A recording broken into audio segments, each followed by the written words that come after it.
Good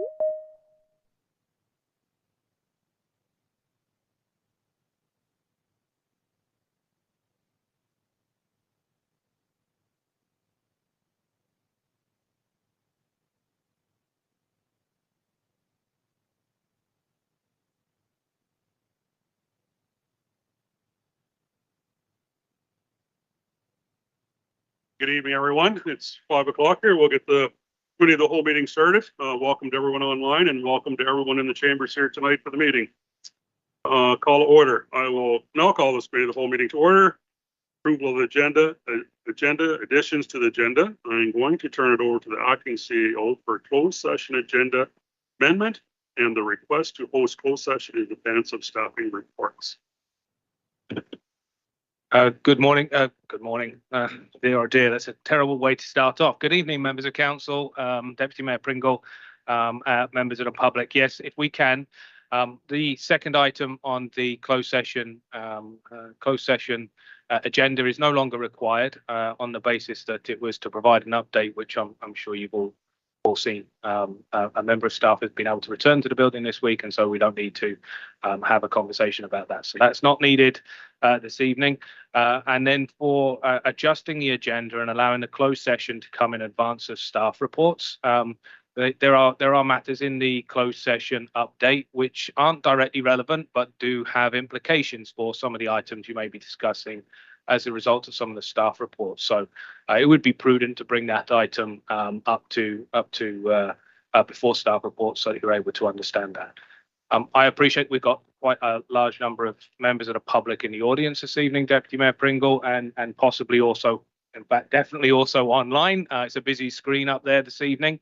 And so just as a quick reminder, that would be after speaking to those behind, but I'm speaking to the microphone in front. That would bring the closed session item before the staff reports deal with many of the subjects that delegates may be raising this evening. So delegates will be speaking. Delegates will have to leave the room and leave the online session during the closed session period. You'd be more than welcome to hang around in the offices here this evening and then return in to listen to the conversation. Or whilst the closed session item is going, feel free to return home and perhaps tune in for the balance of the meeting on YouTube once you get back. So there will be a period of time where we have to empty the chambers here, and for those watching online, you'll be put into a holding room before we return after the closed session topics. Thank you. Thank you for that. Now, so the recommendation reads that closed session item 13.2 be struck from the agenda, and that the order of business be amended to hold closed session in advance of staff reports, and the agenda be approved as amended. I need a mover and seconder. Councilor Winters, Councilor Thompson, discussion from anyone? I will call the vote. All those in favor? Carried. All right, land acknowledgement statement. In the spirit of reconciliation, we acknowledge with respect the history, spirituality, the culture of the Shinnebec, the people of the three fires known as the Ojibwe, Odawa, and the Potawatomi Nation, who have inhabited this land from time immemorial, and further give thanks to the Chippewas and Saugeen, the Chippewas and Nawash, now known as the Saugeen Ojibwe Nation. As the traditional keepers of this land, we also recognize Métis and Inuit whose ancestors shared this land and these waters. May we all, as treaty people, live with respect on the land and live in peace and friendship with all its diverse peoples.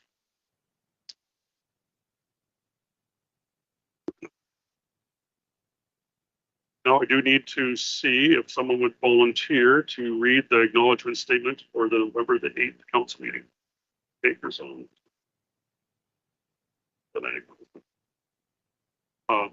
Mayor Carlton will do that for us on November the 8th. Declaration of pecuniary interest. Are there any declaration of pecuniary interest?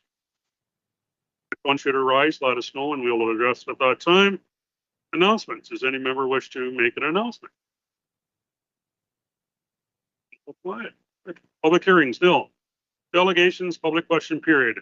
Any person who wishes to appear before council regarding an item on the agenda shall make written application to the clerk by 3 p.m. the day of the meeting.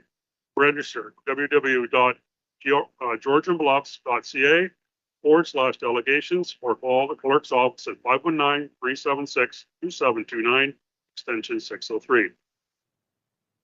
On the next piece here, the procedure bylaw will need to be waived to allow registrants on items 9.1.2 or returning within the 6-month limitations as mentioned at the October 11th meeting of the Committee of the Whole.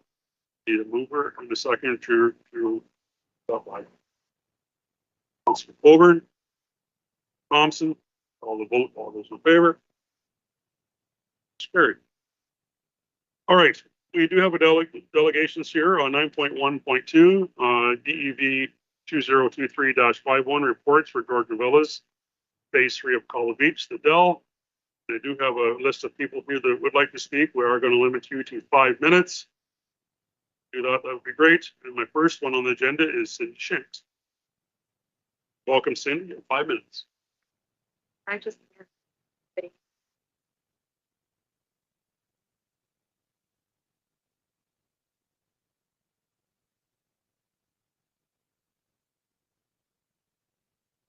I don't know if anybody else is actually speaking. I'm not sure if anybody else is speaking. I think people have just so. Madam Mayor and Council, thank you for allowing me to speak on behalf of many Cobble Beach residents. As mentioned before, this is very personal to the residents of Cobble Beach as this affects their safety and their day-to-day lives. Consideration for the residents and the environment is first and foremost. Something to consider, this is not a typical subdivision where a builder comes in, builds 40 homes, and then moves on. This is a multi-year project, so let's do things right. At the last meeting, it was very unclear what was included in a pre-servicing agreement. Are we correct in saying that a pre-servicing agreement is not just the removal of trees and grubbing, but also the construction of internal roads, water, and sewage infrastructure? Is that correct? Somebody answer that question.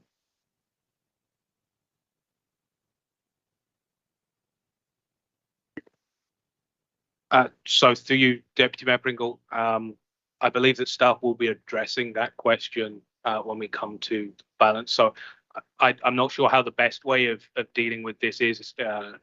Probably would be wise. Council take note of any questions the delegations raise, and that those questions come back to staff when we bring the report forward. That might be the easiest bet. There have been many comments made on the cost of a construction access road, that it would be 4 million, $1 million to very, very significant. We contacted Onyx, Ontario Excavation Limited, and asked if they would quote on the construction access road. They agreed. The quote is attached. It's Exhibit 1. What the residents are asking for is quite simple. Keep us safe. Put in a construction access road from Presqu'île Road to the development site to facilitate construction traffic prior to any work being started on phase 3. There is already noticeable deterioration of Cobble Beach Drive and Macleese Drive from construction equipment. We've included 2 photos taken at the junction showing the boarding effect of heavy equipment, as well as noticeable scars of construction caterpillar treads. These are just 2 examples of many more noticeable effects, and this will only get worse. And there's 2 attachments as well. Another safety factor to consider is the difference between a car and a dump truck. Cars have an average weight of 4,100 pounds, while a dump truck can weigh up to 35,000 pounds unloaded and 72,000 pounds loaded. Therefore, a car takes approximately 260 feet to come to a stop in comparison to a dump truck that takes approximately 400 feet to stop when traveling at the same speed. Looking at other similar developments in Grey Bruce, Laura Bay has a construction access road, as well as Georgian Bay Club, safety first. Georgian Bay Club actually has a delivery exit. You can't even go in the front gates with your deliveries. So there's 2 attachments there to show you that. Regarding the recommendation report, page 26, pre-servicing agreement and construction access, paragraph 4. It says further discussions with GBI following the October 11th Committee of the Whole meeting have resulted in the requirement for a construction management plan for the development of phase 3. This management plan will provide for the appropriate controls of construction traffic associated with this phase from Cobble Beach Drive and other internal roads within the residential neighborhood of Cobble Beach development. So the underlying sentence is incorrect. It states the use of Cobble Beach Drive and other internal roads. That's not correct. We're asking that that not be. they not be used. Recommendation report, page 35, Appendix B, proposed conditions for draft plan approval. That the subdivision agreement enter into between the owner, Georgian Villa Inc., and the Township of Georgian Bluffs regarding development for draft plan of subdivision 4T202210 include any provisions related to this plan of subdivision. The owner shall, in writing, satisfy all requirements, financial and otherwise, of the Township of Georgian Bluffs concerning the provision of access, installation of services, drainage and easement, servicing, allocation, landscaping and buffering, stormwater management and drainage.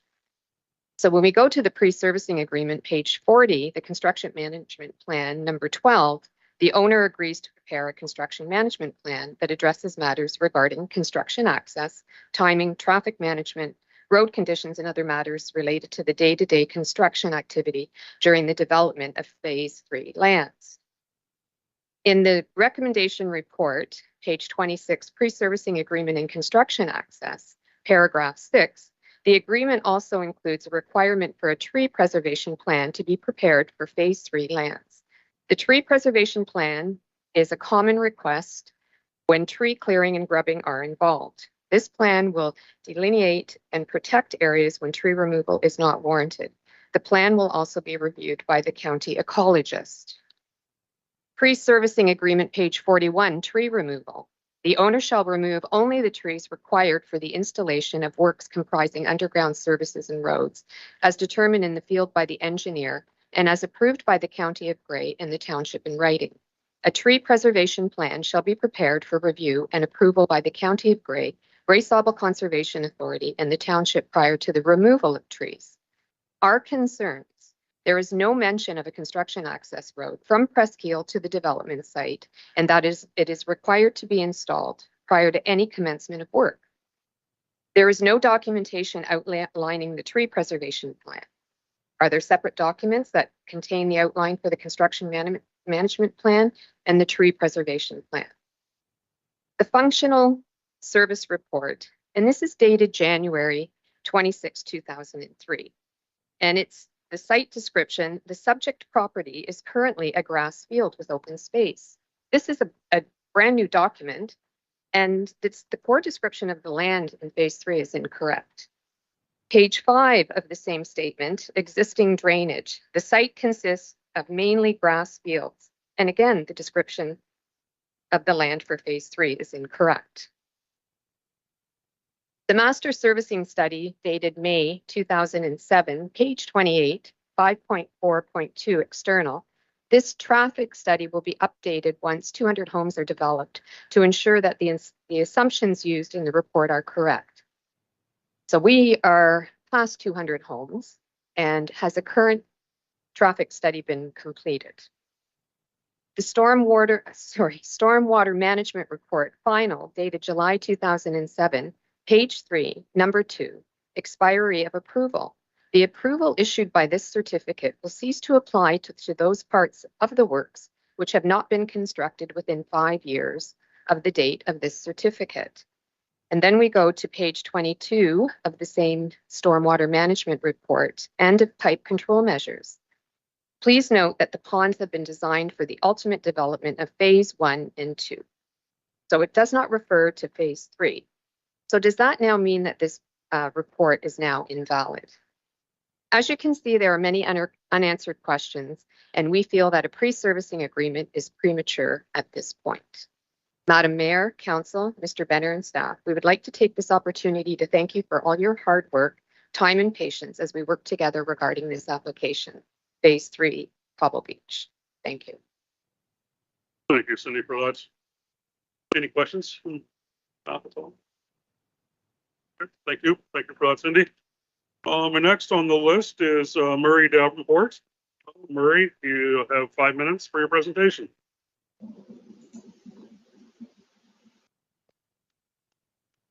Yeah,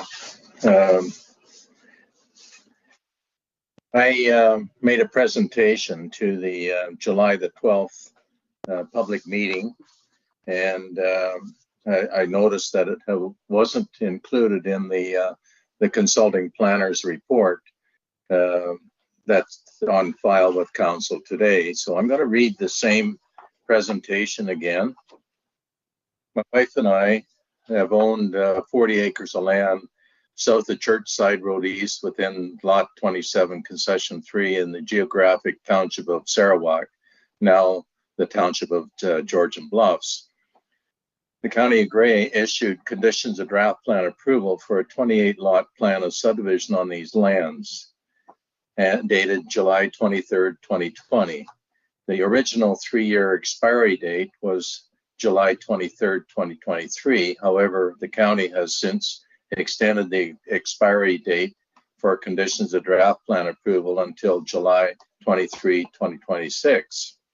The plan and subdivision is dependent on the township of Georgian Bluffs assuming the Cobble Beach stormwater or sewage treatment plant and extending the sanitary sewer to Churchside Road East.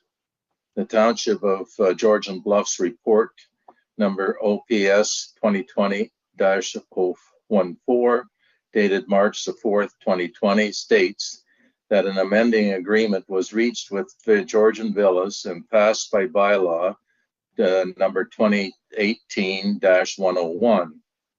Bylaw 2018-101 states the township undertakes and agrees to construct the extension works in 2019 or as soon thereafter as reasonably possible, but in any event, no later than July the 1st, 2021. The sanitary sewer works have not been extended on November the 1st, 2023. The sanitary sewer is planned to be constructed along McLeish Drive from the existing street southerly through an approved draft plan of subdivision to Churchside Road East. Crozier Engineering was retained by the township to prepare engineering design drawings for this phase of the Cobble Beach plan of subdivision. We have received a copy of the drawings. However, the sanitary sewer has never been constructed. Consideration of rezoning the subject lands within Cobble Beach Phase 3, the Dell, from the planned development PD zone to R1-8 zone to permit the proposed residential development on the subject lands is premature until such time as the agreement between the Georgian Villas, Inc. and the Township of Georgian Bluffs, which extends the sanitary sewer to Churchside Road East, has been honored. I request a copy of any decision of the Township of Georgian Bluffs on dealing with the Cobble Beach Phase 3, the Dell, for our records. Thank you. Thank you, Murray, for your comments. All right, moving on to our next information is 9.4.1. CAO 2023-13 private road updates for Big Bay. My first person to present is Jim Grant. Jim, welcome, and you have 5 minutes to present.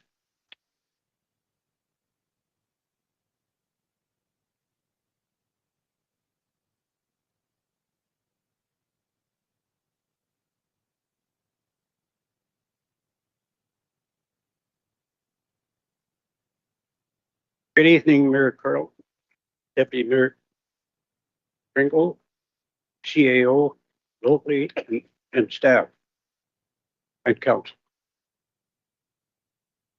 I have not made a presentation here in some time. I have been here before. It's been a while. But thank you very much for the opportunity to spend a bit of time with you. We're going to try and take on a bit of a historic tour of private road, as it's known at this moment. It was originally called a travel track on the plan prior to subdivision on Plan 413. The original survey of the property was done in 1938. It did not show the subdivision, but it did show the travel track. Now, included in that package that I gave you at the back, there's some maps there, and I've tried to refer to them as 1 through 10. Also, I might warn you, there might be the odd little interjection in there since I have read the CAO's report, that might be the odd interjection just to add beef to that point.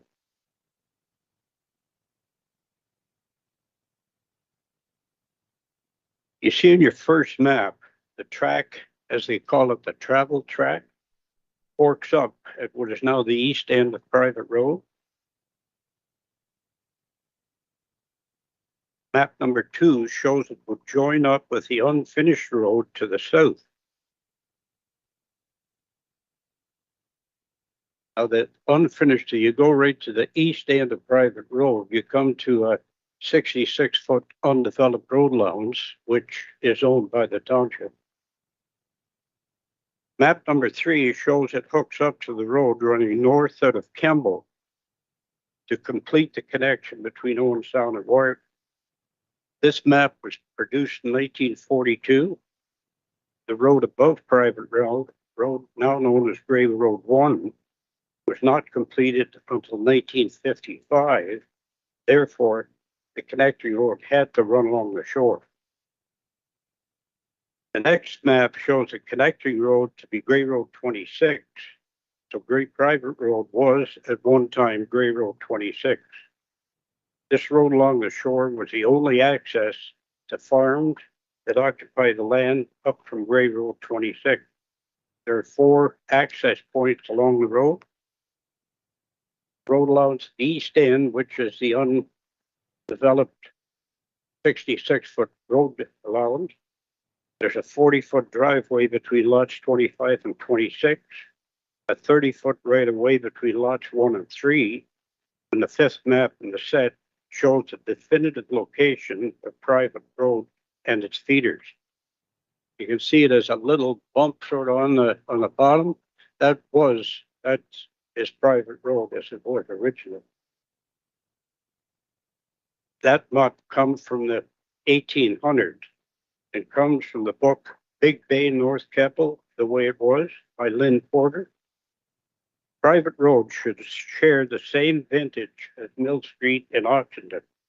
Only Mill Street was adopted and private road was considered.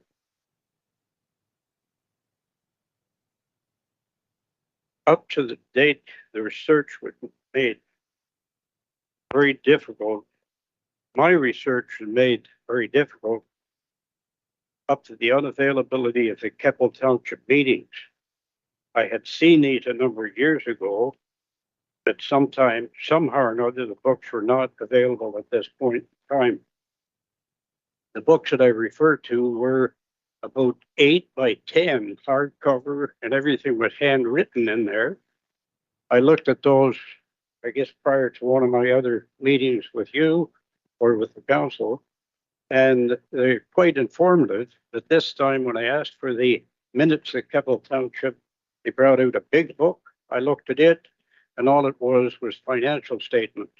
So I said, no, this is not the thing at all. I need these little hardcover books, about 8 by 10. Everything was handwritten in there. And so the young lady did bring me another one, but it was a large book also, but all it was a copy of bylaws that were passed by Keppel Township.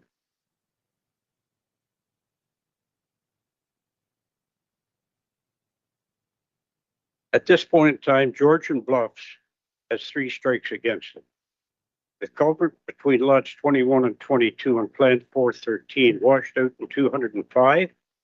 The township did replace it with a 6-foot culvert, 400 yards downstream from an 8-foot culvert under the Grey Road 1.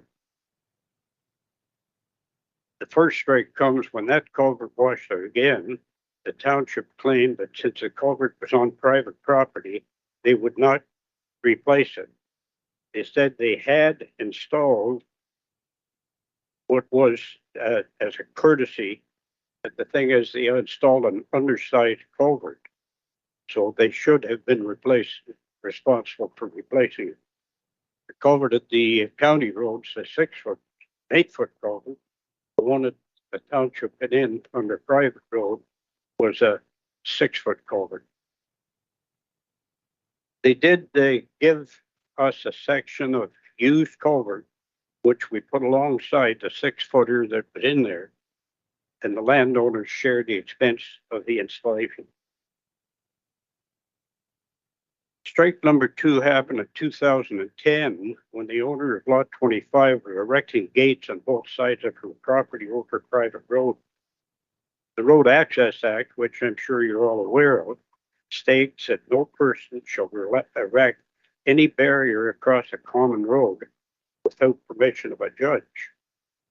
And as per attachment 6 and 7, which is an OPP mediator's report, the OPP brought in this mediator to quell the unrest that was being caused in the village by this closing off the road.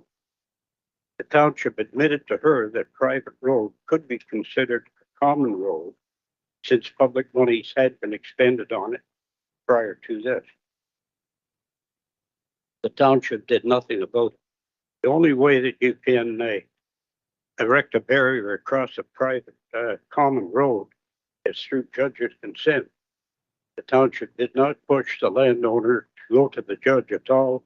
They merely said it was a civil issue and we would have to deal with it through the court.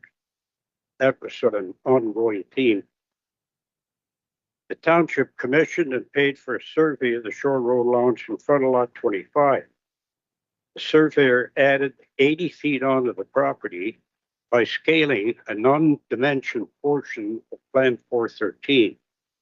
I didn't think scaling drawings was ever an acceptable practice, but this brought her property to the water's edge.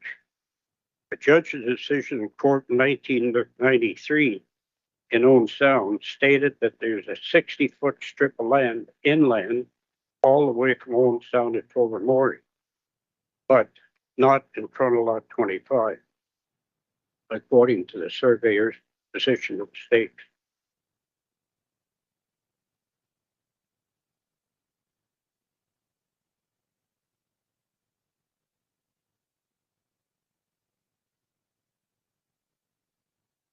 Township, as guardian of the Shore Road allowance, did nothing whatsoever about it. So really the Shore Road allowance at that point is underwater. The theory has been promoted that the grade road 26 as applied to private road is a mistake that was made earlier and has been perpetuated over the last 40 or more years. Urban legends might last that long, but definitely not mistakes. Private road as we know it today, it's been around for close to 100 years. First known as travel track. Big Bay has been around for 165 years. It's hard to believe that the road has not been given maintenance over this number of years. You'd think that if the township took pride in the township and tried to service some of the tourists that come to Big Bay, they would be somewhat embarrassed to have a road that looks like that. If you look at page number 10 on the map sheet, I took a picture, and I'm not a great photographer of private road, but for those of you that have not seen it, I'm sure can appreciate driving through that every day of the week.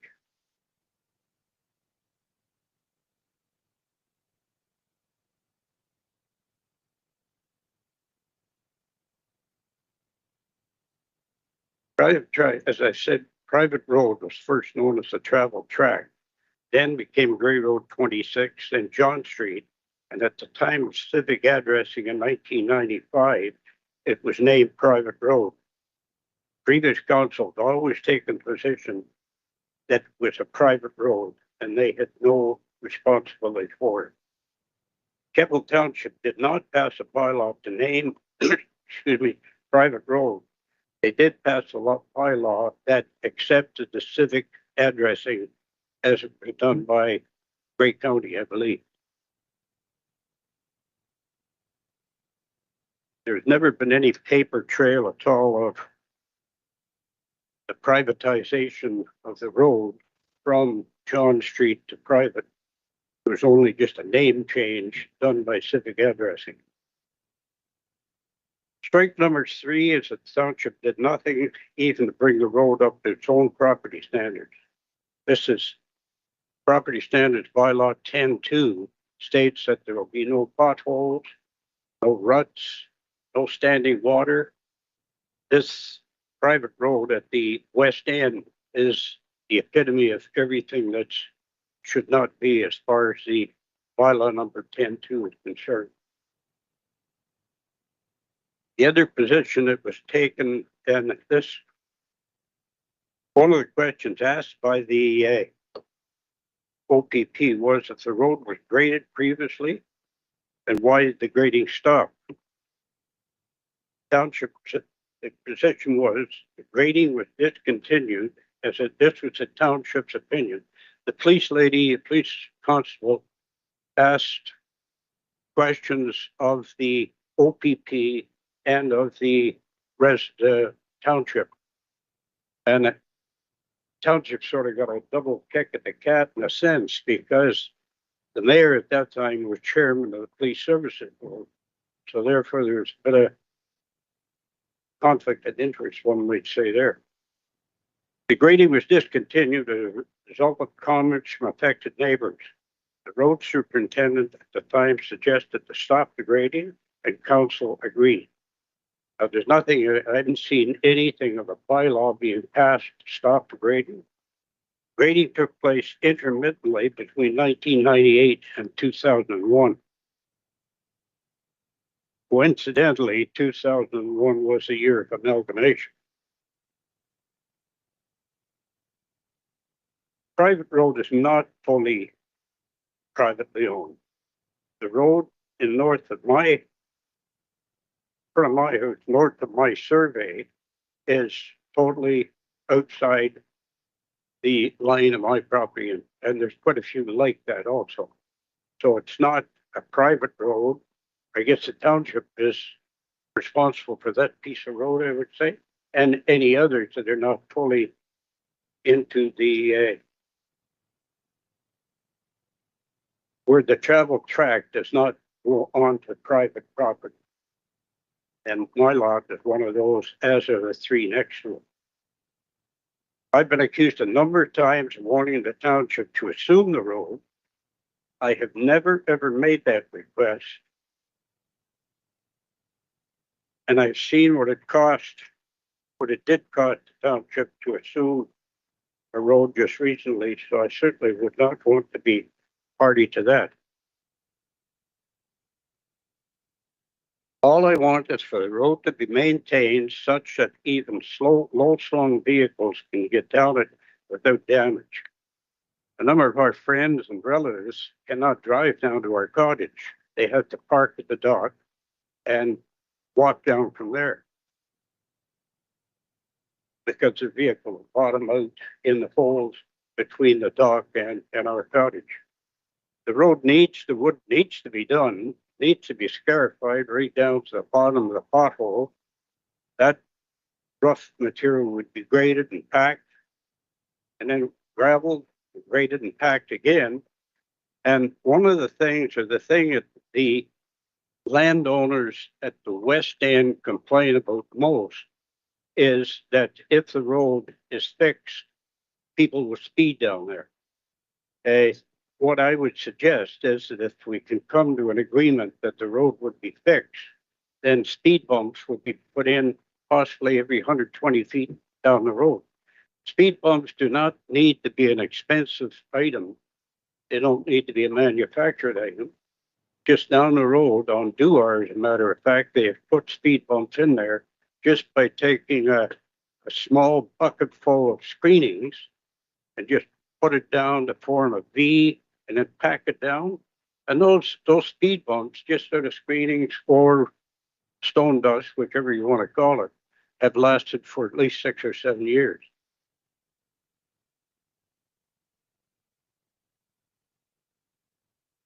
Get to the bottom of my pile here.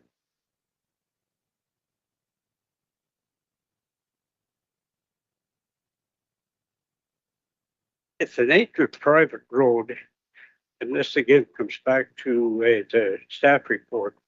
If the nature of private road is a single width track that shows limited evidence of ever having been constructed to a road standard, why is it listed as a class 4 road in Grey County Road Book. Other thing that wonder in Grey County Road 26 was very, very apparent right up till probably into the late 70s. But now if you look on the county numbering system, Grey Road 26 does not exist in any way, shape, or form. Now, I've mentioned 3 strikes. It would be nice to have all resolution of all 3, but I would be most happy to have strike number 3 resolved. I and 3 other families have no other option other than private road from the dock east. I look forward to the day that I can enjoy the drive without all the pothole, cooling water, pumps, etc., and reduction in vehicle repair costs. Staff report, it seems that has been gained from past resources, such as previous staff report, legal opinions, etc.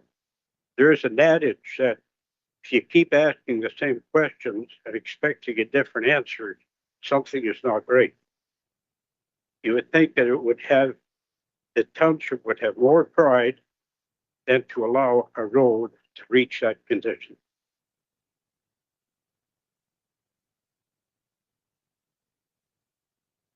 I'm not looking for name change.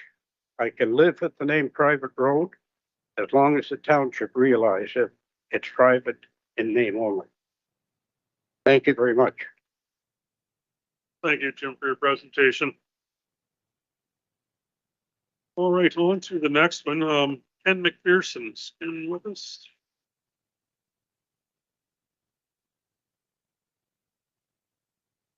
Not on. Okay. See if we're there. And my next person to speak is Dave Anderson. Welcome, Dave. You have 5 minutes for your presentation.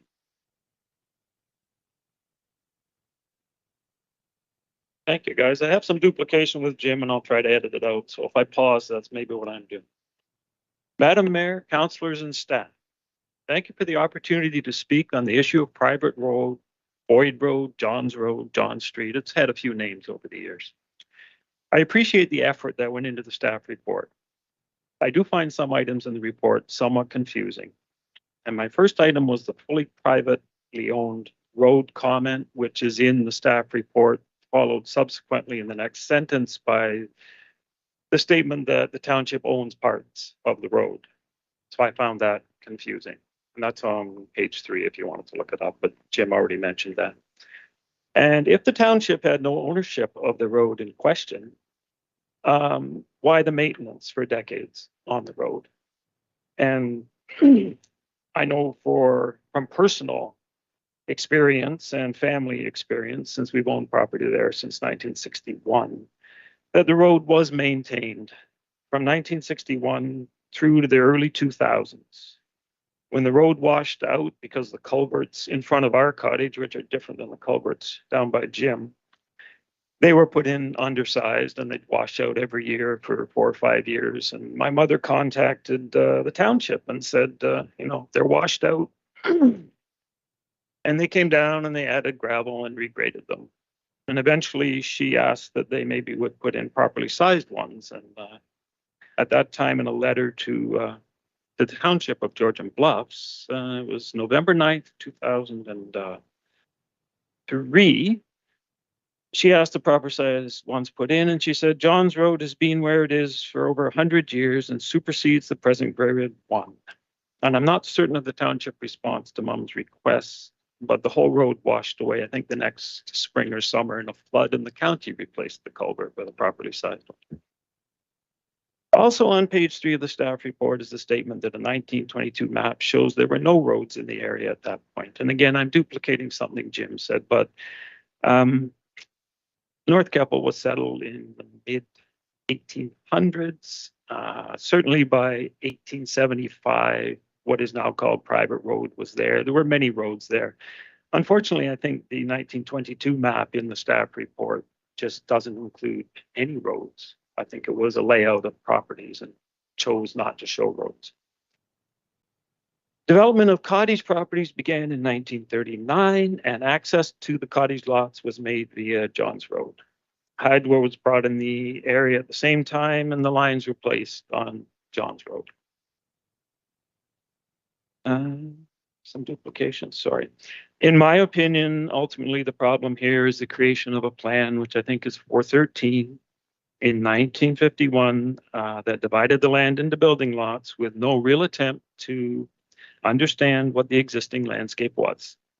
The plan ignored an existing road, ignored at least one waterway. The plan placed a walkway allowance between properties such that the walkway passed through existing buildings. The plan extended some properties into Georgian Bay, and others had a 66-foot road allowance between the north property boundary and high water mark. The plan in 1951 seemed to assume some unimaginable way that cottagers would get to the cottages because there was no County Road 26, or none named as that I found on maps. And people for about 50 years used private road, John Street, I think at the time, John's Road maybe, to get to their cottages, because that's what was there, and that's what was there when the plan was initially made. Finally, on a personal note, and I think a lot of the concern for me is not access, but access for emergency vehicles for myself and my neighbors. On a personal note, I requested input from Chief, sorry, I'm going to mess up his name, Gautreaux, of the Intertownship Fire Department, so that I can understand emergency response to my property and to others in the neighborhood. The property where I have a cottage is 130 Johns Road, now 504163 Grey Road 1. Specifically, I asked if private road was considered passable for emergency response equipment. Interestingly, I received a response from the acting CAO for Georgian Bluffs, not from the Intertownship Fire Department, who indicated that he had had discussion with the chief and he was acting on his behalf. And he directed it would be basically, and I paraphrase, I apologize, it would be a good idea if people maintained the road to the benefit of themselves and their neighbors. But the township and the Intertownship Fire Department are unable to comment on what the proper maintenance might be for that road. So it was somewhat less than helpful from my point of view. The Intertownship Fire Department indicates via the acting CAO that they would get there if you had a problem. And I do believe that they would go to great lengths to get there, accessing neighboring properties or pulling lines 100 feet or more from Grey Road 1. I'm not suggesting they would just not go. However, I am left to conclude that any failure of maintenance that results in personal loss or injury or death would be addressed through the courts, which is basically what we're being told. We would have to sue someone if the maintenance led to something disastrous. I don't find that answer acceptable. Wouldn't it be better to find a solution rather than send people to look for a payout? I understand the historical mess here isn't your fault. I accept that it is a mess and that a solution might require some effort and maybe some money. I don't accept that the township should or can wash their hands of responsibility here. I see the township deeply entrenched over many years, as was Keppel Township. A municipality should have the ability and desire to find a solution. And telling 30 property owners to come up with a solution is not going to work. It hasn't worked for 20 years of trying. I was impressed with the effort spent on the Bass Lake issue, and I know the issue isn't identical, but I was impressed that the township, I believe, did surveys and interviews, talked to residents to find out what they might want and how they might determine what to do based on that. But the staff report on private road doesn't talk about engagement of residents, only that it isn't Township of Georgian Bluffs' problem, and I respectfully disagree. Thank you for your time. Thank you, Dave, for your comments. All right, moving on with our agenda.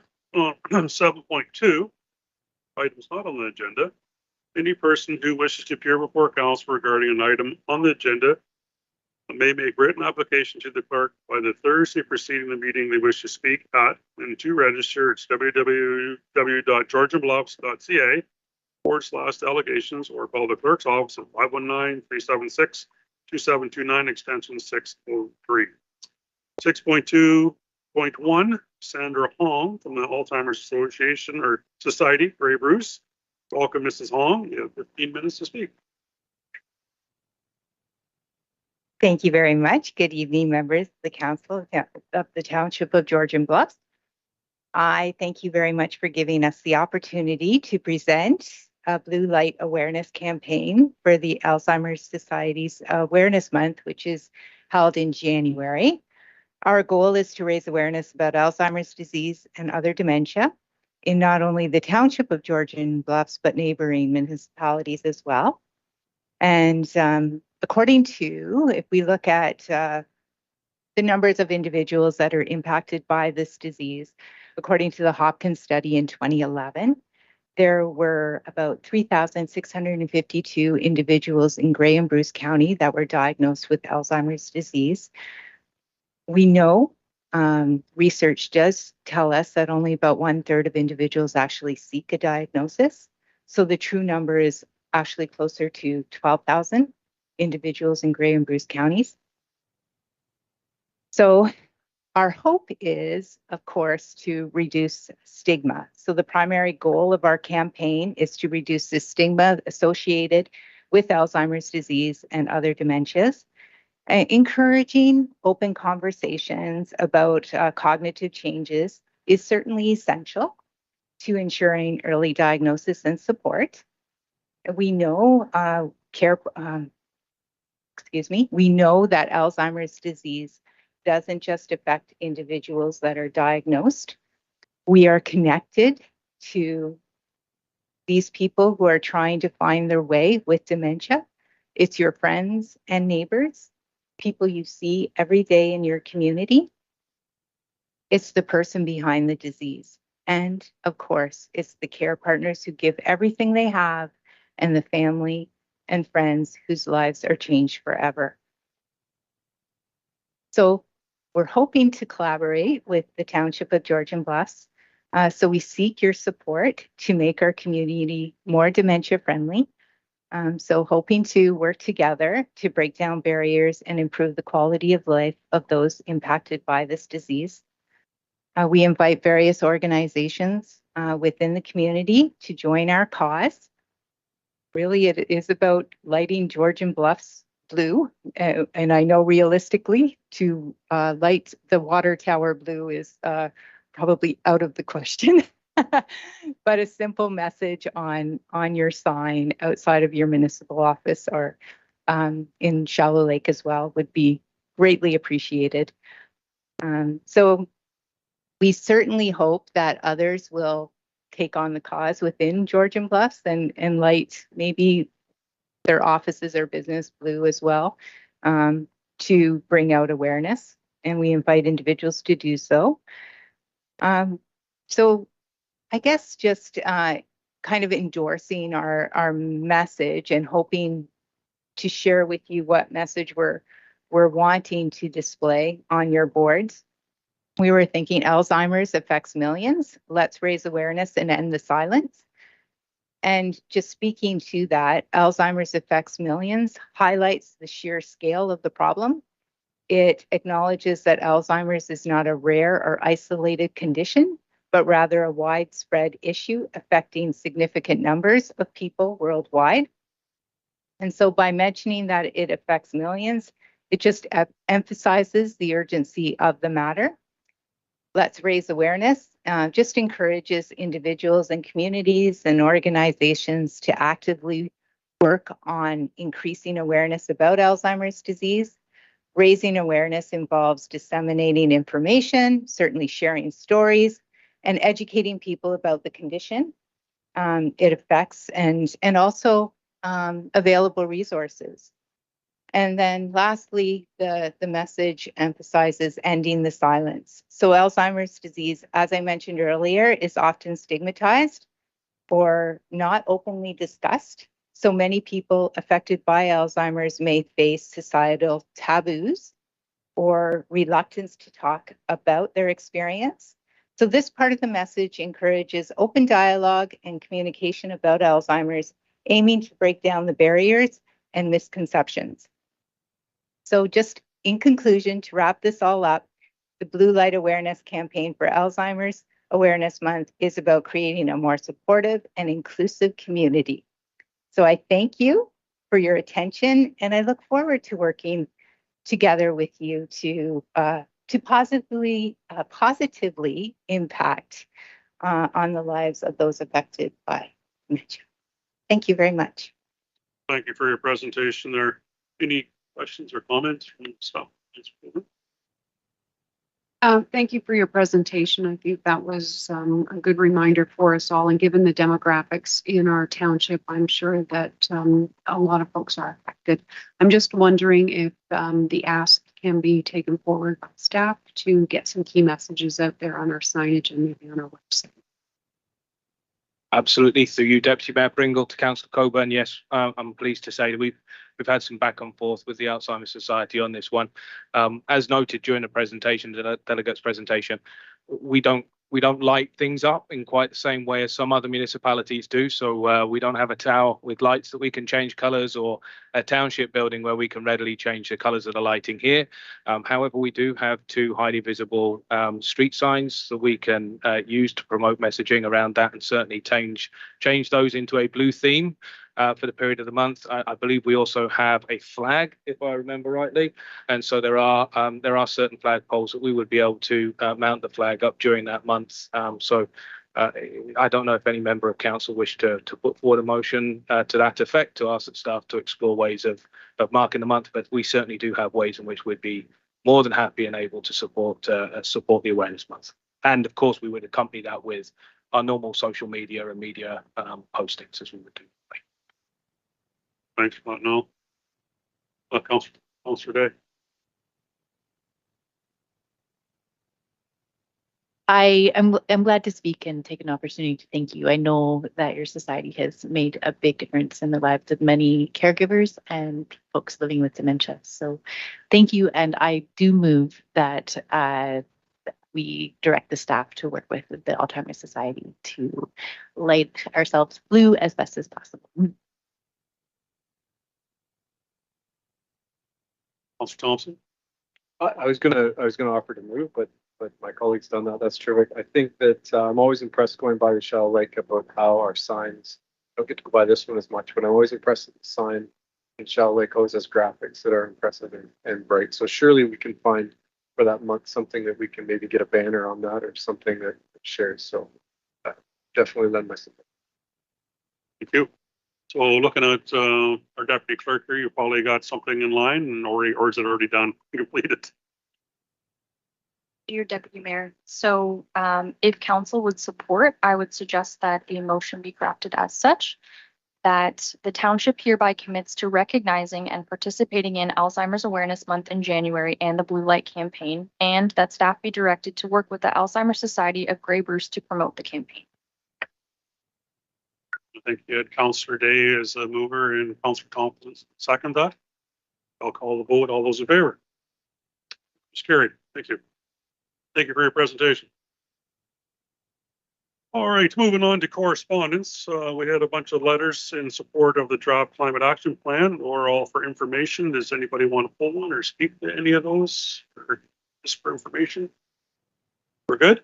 Okay, we'll move on then. All right, we're heading into closed session. On recommendation, the committee of the whole move into closed session at 5:53 p.m. in the council chambers. The acting CEO, Director of Community and Environmental Services, and acting clerk remaining in the room to discuss. Sorry. Through you, Deputy Mayor Pringle, would you be able to include the acting Director of Corporate Services in that as well? Sure. All right. Council chambers for the acting CEO, Director of Community and Environmental Services, the acting clerk, and the corporate services manager in the room to discuss 13.1 litigation or potential litigation, including matters before the administrative tribunals affecting the municipality or local board, open meeting exemption E, section 239-2, the Municipal Act 2001, updating on ongoing litigation. Need a mover and second. Councillor Thompson, Councillor Winters, discussion. All right, I'll call the vote. It's carried. Moving to closed session.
All right, we're back to open session.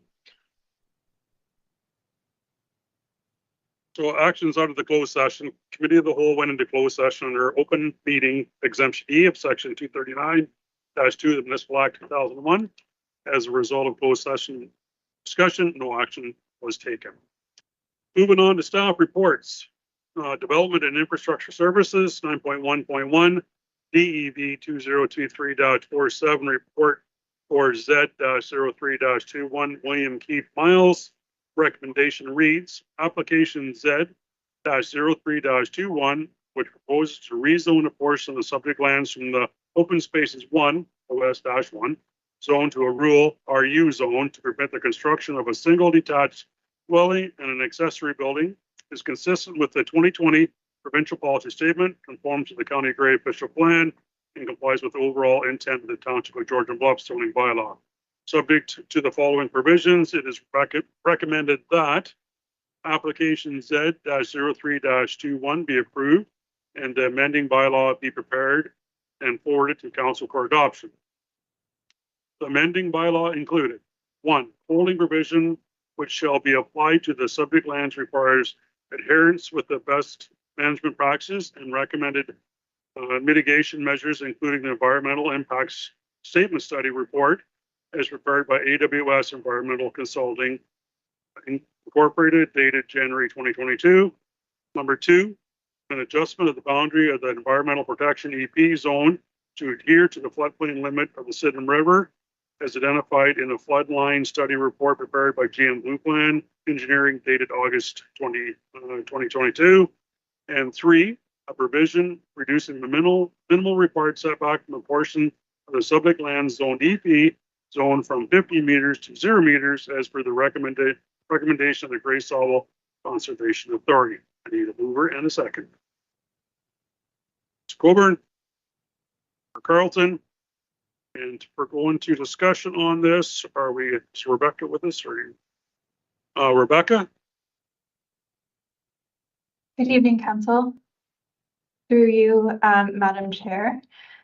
Application Z0321 proposes to rezone a portion of the subject lands from the open space zone to the rural zone to permit the construction of a single detached dwelling, as previously discussed. A number of supporting materials were included as part of the complete application, which include a letter of opinion reviewing the proposed development relative to approximate aggregate resource extraction use prepared by Mena Engineering, dated June 2023, and a supplement dated July 2023, as well as the floodline study report and the environmental impact study report mentioned by Deputy Mayor. Comments were received from the Grey Sauble Conservation Authority and the County of Grey Planning and Development Department regarding this application. GSCA staff note no objections to the application, subject to the following recommendations: that the environmental protection zone be revised to the floodline limit identified in the floodline study report prepared by GM Blue Plan Engineering, that a permit be required from the GSCA office for development within the area regulated under OREG 15106, regulation of development interference with wetlands and alterations to shorelines and watercourses, and no objections should the minimum required setback from the EP zone be reduced from 15 meters to 0 meters. County planning staff deferred its opinion on the application to that of Mena Engineering, which stated that the addition of one single detached dwelling and accessory building should not significantly impact the future expansion of the neighboring aggregate extraction operation, and further defer their comments regarding the floodline study report to those provided by GSCA. A detailed policy analysis is provided in the accompanying report, outlining the proposed development's consistency with the PPS, its conformity with county and township official plan policies, and its compliance with the general overall intent of the township zoning bylaw.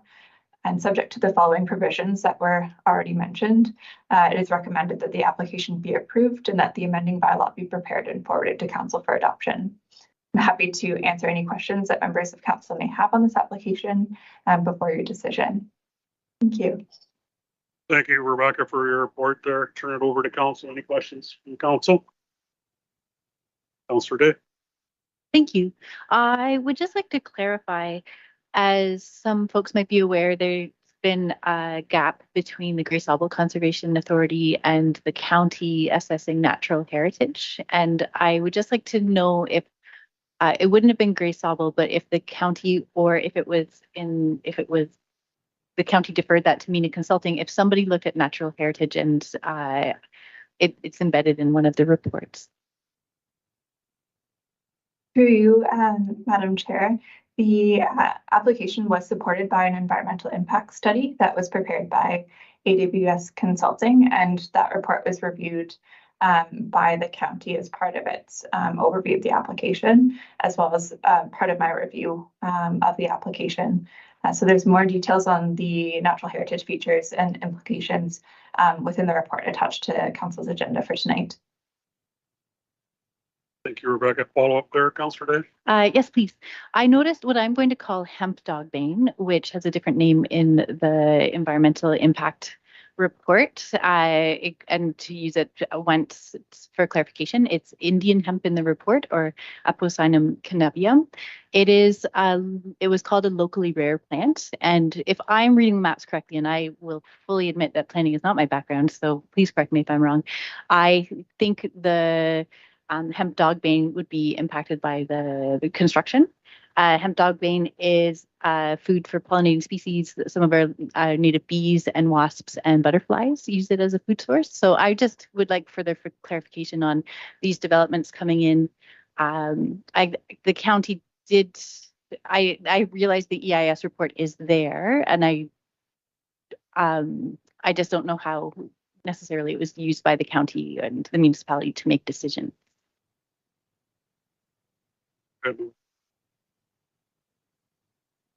Thank you, Mr. Deputy Mayor and Chair, and through you to Councillor Day. I've looked at the environmental impact study and noticed that and when you look at the study, you'll see that the biologist prepared the study has identified essentially a construction envelope, and that envelope in the study, although it limits construction to areas that are outside provincially significant areas, it did not eliminate the Indian hemp community from that construction envelope. So, and that's typical because they're looking at provincially significant features first.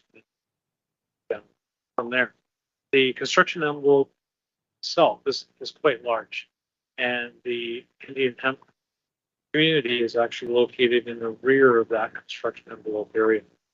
So the committee could, if the committee wished, could recommend either two approaches. One, to reduce the construction envelope to remove the hemp community from that envelope, and or also revise the environmental protection zone, which is already being revised to reflect the updated floodplain study, to include the hemp community within those.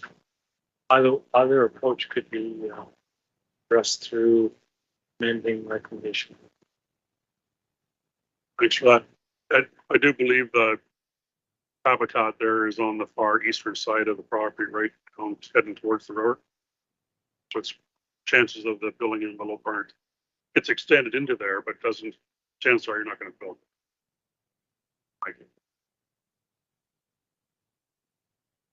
Thank you, Chair Pringle. My question is regarding the floodplain limits, and it's more of a procedural question. How is that floodplain limit established in the first place? And is it typical for us to accept a change in those limits based on a private consultant hired by a property owner, or what is the typical process for that? And to you, Deputy Mayor, to Councillor Colburn, initially, floodplain limits are established by Conservation Authority through a floodplain study, and those Those floodplain studies are obviously very broad sweeping in nature, and they are based on an entire watershed system. So it would have, sorry, I can't remember water course impact on this one, but it would include the entire water course and all its tributaries. It's an engineering exercise. Over time, floodplains do have a tendency to shift. Updated studies can be prepared. Perhaps culverts can replace that. Culverts enlarge or something like that, so you don't have so much backwater flooding caused by a road or different parameters in place. So, and also, over time, the methodology used to determine the limits of the floodplain also changes.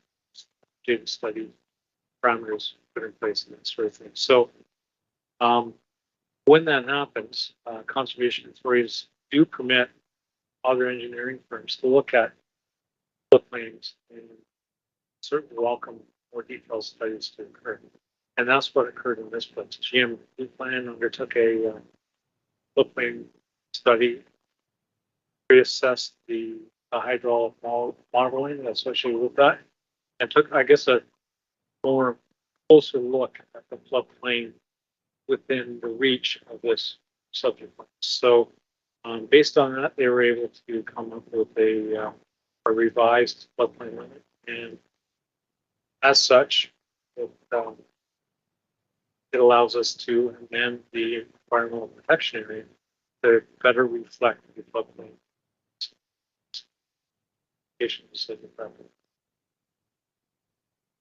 Follow up? Just to say thank you. I appreciate your explanations that are brought way down to my level of understanding. Councillor Day. Carlton. Thank you. I had to skim through this to find the notes on the hemp. They actually found it in 2 locations on the property. And the larger location on the property wasn't going to be impacted at all. And the other was going to be impacted, but I don't think it was as much. And I'm just trying to find exactly where I read that, but I think it was found in 2 areas. So primarily within the eastern portion of the vegetation community 2 and a small open clearing area vegetation community 3. So they did find it in 2 spots. I suggest the maps at the figure 9 and figure 10.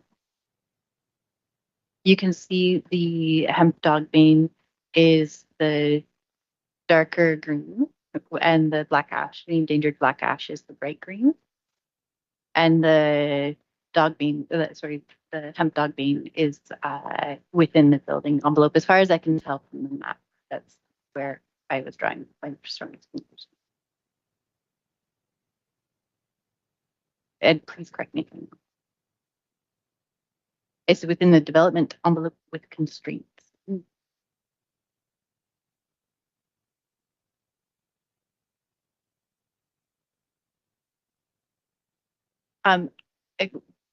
While I have the mic, may I continue? I'm reminded of something that the Great Sawville Conservation Authority forester said last week in our meeting about the death by 1,000 cuts of our gray spruce forests when settlers arrived.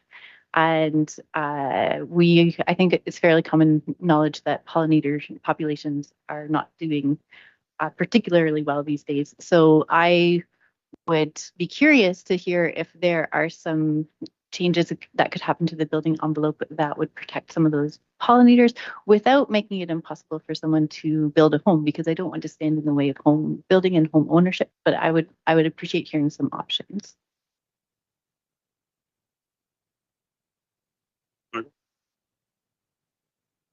Thank you to you, Deputy Mayor, to Councillor Day. When we look at this development, one of the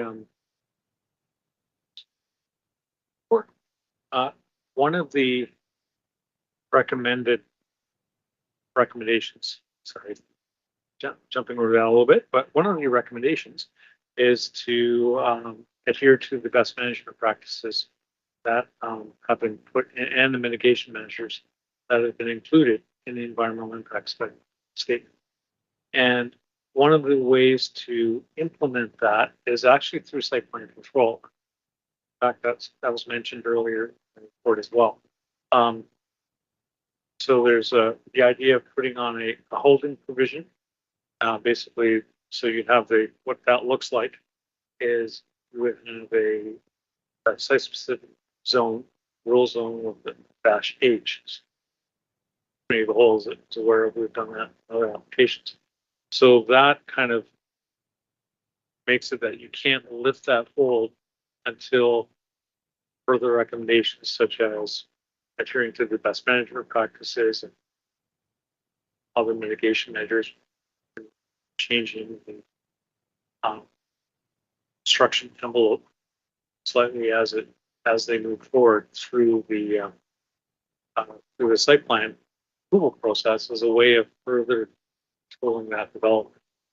And right now, at this level, at the zoning bylaw level, it's, you're kind of flying at 5,000 feet, kind of see practically where everything is, but you won't know the real true impacts to those natural heritage communities until we see the detailed site plan that shows here's where the dwelling is going to be, here's where the garages, sheds, roadways, whatever.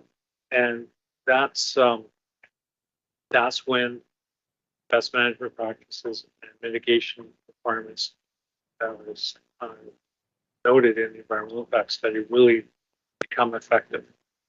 So the way it's listed right now, at the zoning level, you could choose to remove the Indian hemp or hemp dog bean, I believe we call it, from the construction envelope. You could choose to do that, or you could choose to move with the recommendations as provided, knowing that the holding provision will be coming in place, and that could be implemented through a site plan agreement. Section 41 of the Planning Act would allow us to control things at a micro level, so that at the site level we can actually go out on the ground and find these areas that could work with the applicants to ensure the site is developed properly. Thank you for that. Follow up? 2 questions, which I think will be my last. And thank you for that response. It's really helpful. Just to clarify, did the new Grey County ecologist planners or planning ecologists, correct my job title as necessary, look at this, and or will they look at it at the next stage that you just spoke of?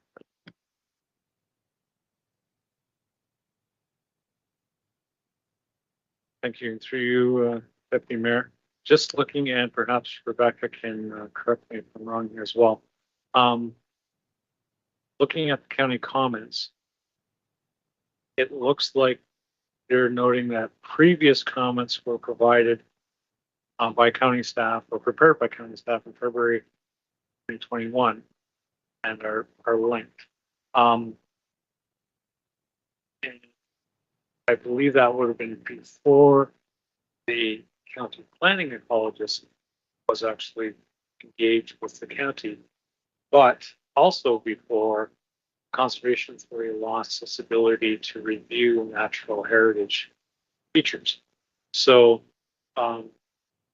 because this application has been going on for a while, I have to believe that there was some obvious review of the environmental impact study, and I'm able to dig in deeper into the comments. It says county staff recommend that comments be received from the Conservation Authority regarding the floodplain study, and there's some further requirements done at that time. But although they don't mention, I can tell, I just. Perhaps I can jump into. Oh, sure. Yeah, that's a good idea. So the But- county ecologist would not have been a commenter or reviewer on this application. Just based on the timing of the application, it was initially an active application in 2021 and was withdrawn and resubmitted in the spring of this year with the environmental impact study and with the floodline study report that were mentioned.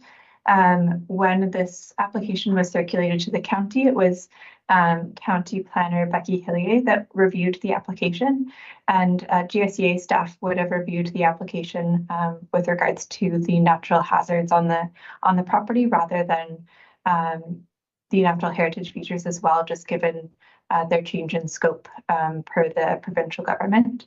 The initial comments on the application from the Conservation Authority were dated November 6, 2020, and those comments would have reviewed the site characteristics from a natural heritage perspective. But at that time, the applicant had not prepared an environmental impact study, so that wouldn't have been available to the Conservation Authority at that time for review. With that said, the EIS report has been reviewed by county staff, but not specifically the planning ecologist that's been hired by the County of Grey.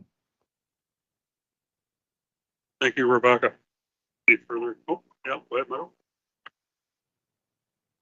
Yeah, King CAO and I were just conferring on this.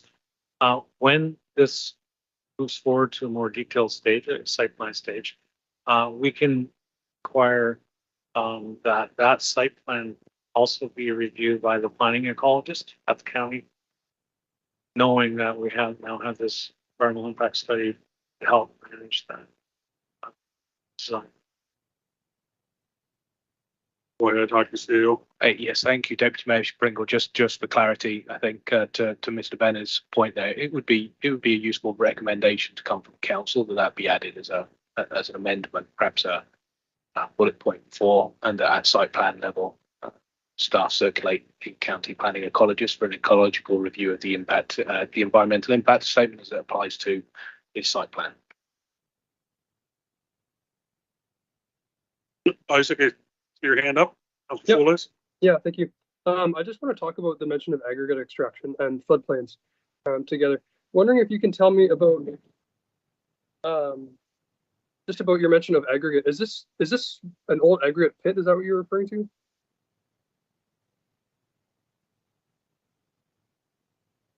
Go ahead, Michael. Did you guys hear me? Hello? Yeah. I guess my question is this an old aggregate pit? Is my question. Thank you, Councillor Schultes, and through Deputy Mayor to your comments. There was a letter of opinion prepared by MENA Engineering on the idea of potential impact on the aggregate resources that are in the area, and the impact of existing aggregate operations on this proposed rezoning. And that engineering firm concluded that based on their investigation that the aggregate potential or the aggregate extraction that's happening on the neighboring property would not have a detrimental impact on this development. Maybe that's an answer to your question, Councillor Schultes. Very good. Councillor Day. I would like to propose an amendment that we ask the planner ecologist from Grey County to look at the, if you don't mind finishing that sentence, it would be very helpful.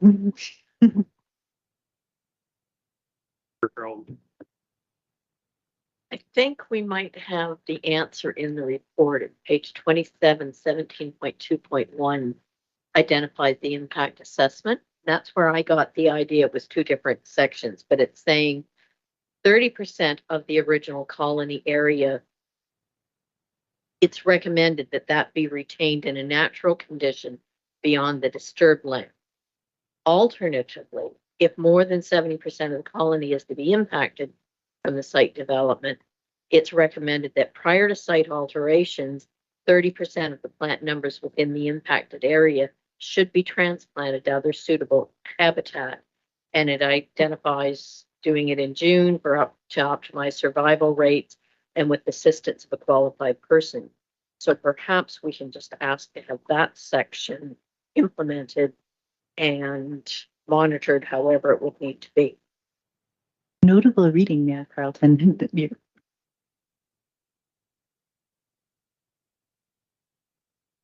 So through you, Mayor Carlton and Mr. Benner, and I believe that item number 1 actually basically covers off that element. So the best management practices referred to in item 1, the holding provision there would require that element of the EIS be implemented. So what we were going, the intent of the motion, which I believe the acting clerk has put down, would be basically to make sure that before anything went forward, qualified eyes, knowing the township does not have that set of qualified eyes, are engaged on just checking everything's being done as we want it to be as per that holding.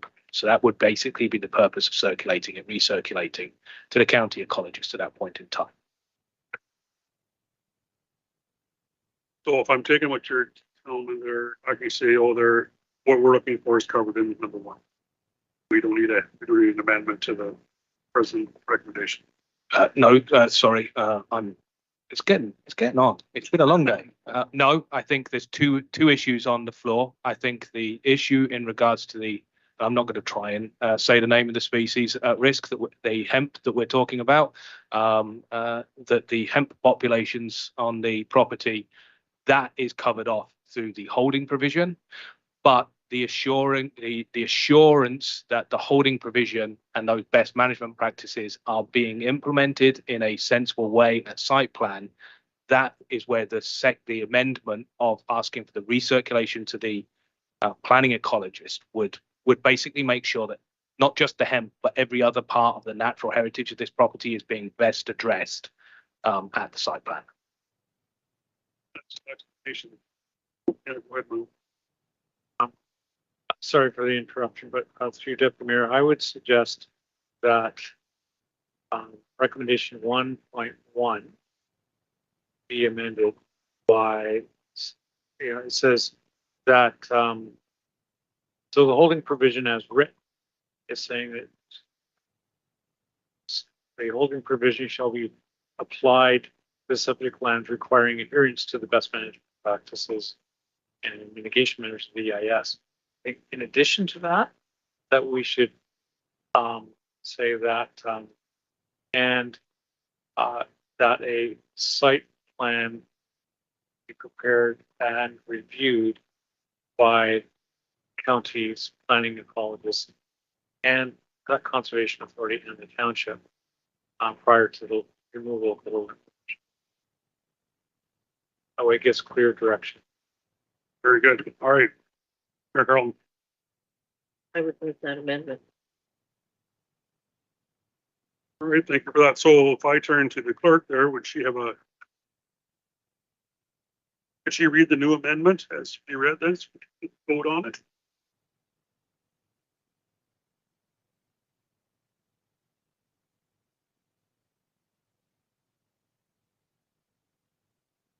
For you, Deputy Mayor Carlton. So 1.1 has been amended to read that a holding provision which shall be applied to the subject lands requiring adherence to the best management practices and recommendation mitigation measures included in the environmental impact study report as prepared by AWS Environmental Consulting Inc.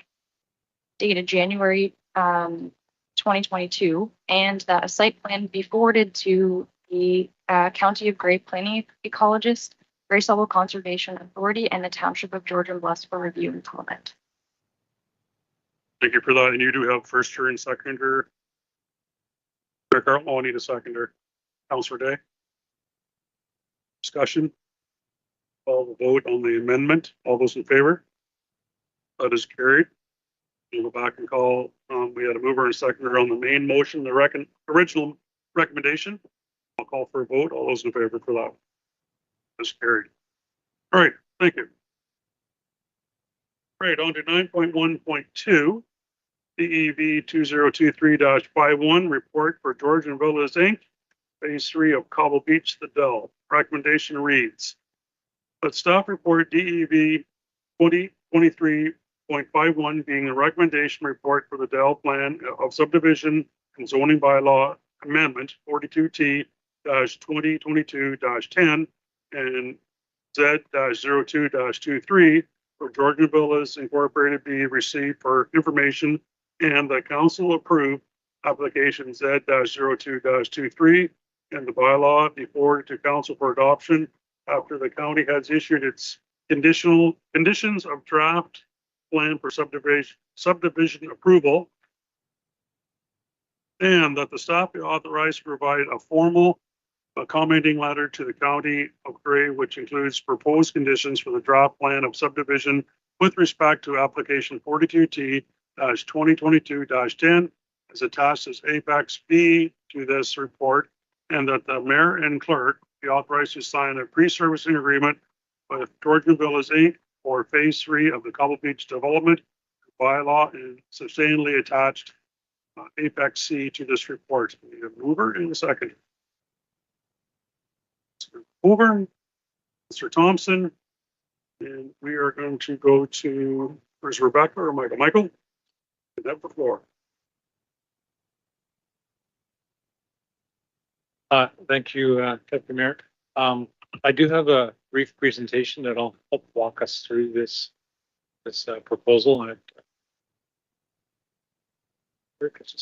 Yes.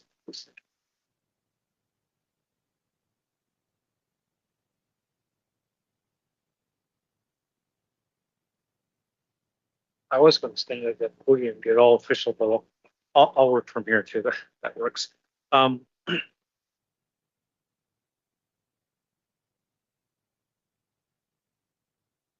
One here, yes. There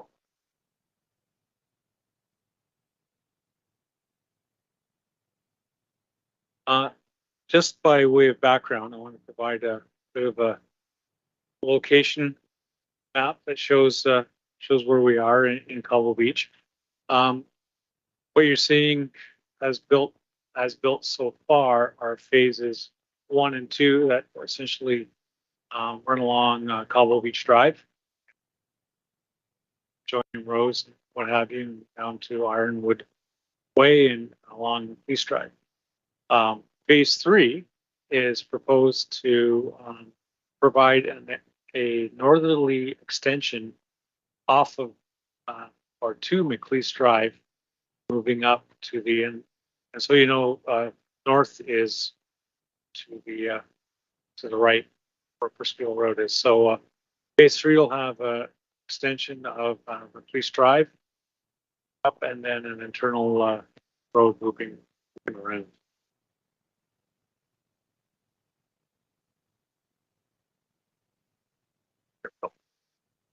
I also included the next slide that I thought it was important to kind of show where we are in the overall subdivision approval process. As has been stated numerous times, planning is a very complicated practice, and there's a lot of policies and procedures and regulation that's coming down from federal and provincial governments when it comes to land use. So in a typical subdivision approval process, there are several steps. There's quite often we'll start out with the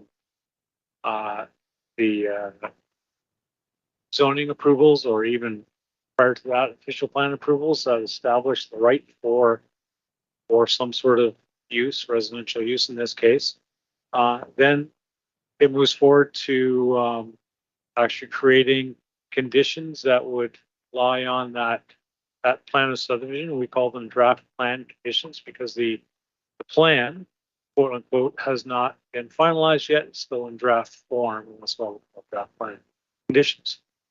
As the draft plan conditions are being looked at, very often the engineering component will start to kick in high gear, and we'll have detailed design and being created as the conditions are being cleared. Quite often, when we finalize any subdivision agreements or plan registration, you'll often see preliminary infrastructure starting to be installed. The main roads, the underground services underneath those roads.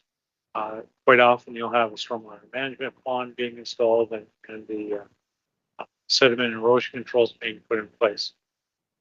Then, while that's happening, the planners and the lawyers are in the background and they're working on a subdivision agreement. Subdivision agreements are essentially construction contracts that the developer has with the local municipality. And agreements will cover matters such as here's the plans that are approved, and here's how you operate those plans, here's when you trigger building inspections, here's what we'd want to see before you can have your roads certified, and things like that. It's basically laying out the final process for a plan of subdivision to be put in place. The plan registration actually is the process that creates the lot fabric. Prior to that, the lots themselves are draft form, and the roads are being developed and what have you. But the plan registration actually creates a conveyable lot at that point. Soon after plan registration comes in place, the remaining infrastructure is put in place, landscaping, details, that sort of thing. Final course of asphalt on roads, or not even the final yet, but second course of asphalt on roads, and homes start to be built. And then then you get into inspections and certification, and quite often there are times where once a preliminary acceptance of the infrastructure in place, there's often a period of time, 2 or 3 years, where there's a performance bond put on that infrastructure to make sure that it's actually functioning the way it's supposed to. And then last piece, quite often you'll actually have occupancy prior to that last piece of infrastructure finally being okayed by the municipality and then given to the municipality to function. So even though it's zoning, even back up a little bit, the Planning Act for most applications provides a legislated time frame from application submission to final approval. For a zoning bylaw amendment, it's 90 days. They don't have that sort of restriction on a plan of subdivision because subdivisions take years to develop. Once you get to draft plan approval, if you don't keep going on a plan of subdivision, it can lapse. That draft plan will actually lapses legislatively under 3 years. And that's why every once in a while you'll see a developer coming in and asking for an extension of draft plan approval, because if they don't prove to a municipality that they're actually doing something with their plan of subdivision, plan lapses, they no longer have a plan of subdivision. And that's basically because, especially in an urban environment, you'll have sewer and water capacity tied up in that draft plan while it's being developed. And if they aren't doing anything to it, that lapsing allows the municipality to kind of pull back that capacity and give it to somebody else who's actually doing something with it. So as is shown on the slide, we are here. We are right at the very beginning of a very long and complicated approval process.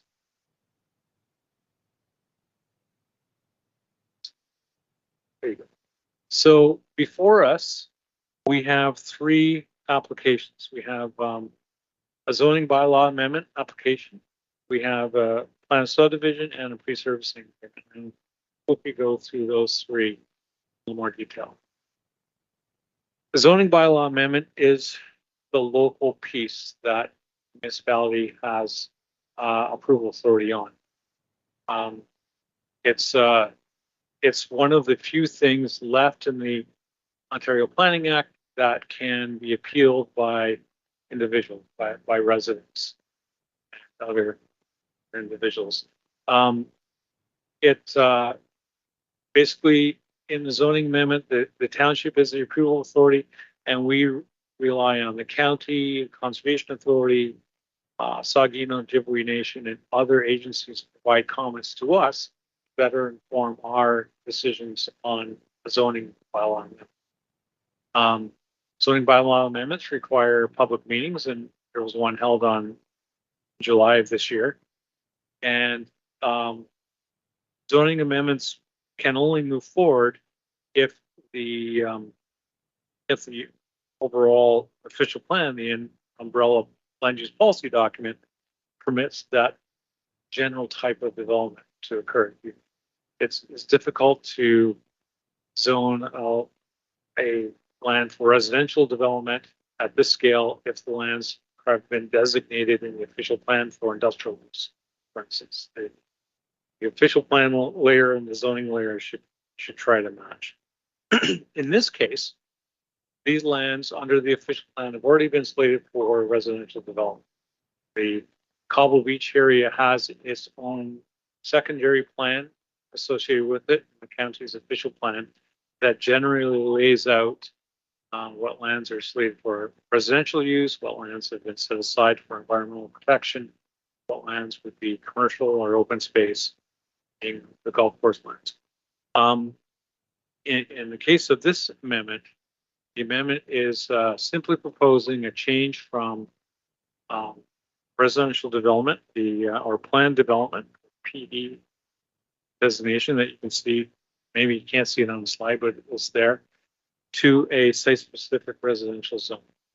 And that residential zone really looks at, it's recognizing the various lots sizing that's put in place and the setbacks that would be put in place for those different size lots.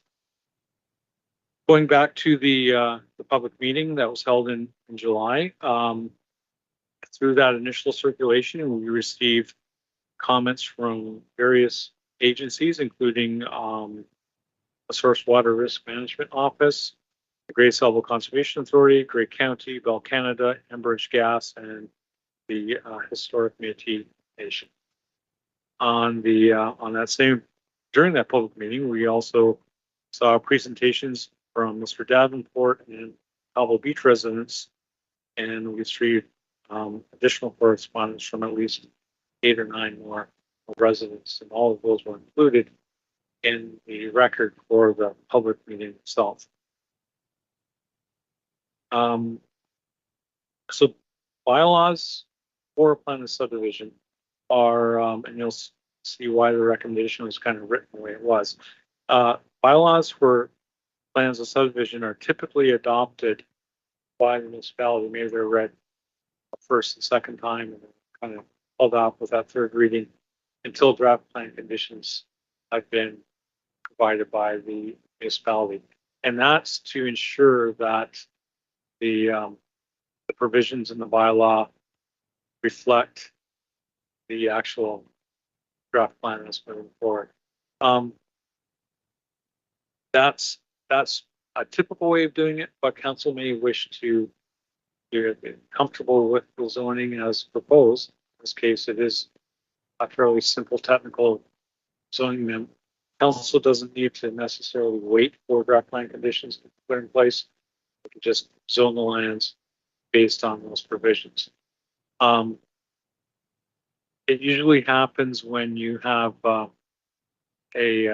plan that is total greenfield. There aren't master development plans in place yet. In this case, we already have master development plans in place. So that's the subdivision or zoning amendment. The next application is the plan of subdivision.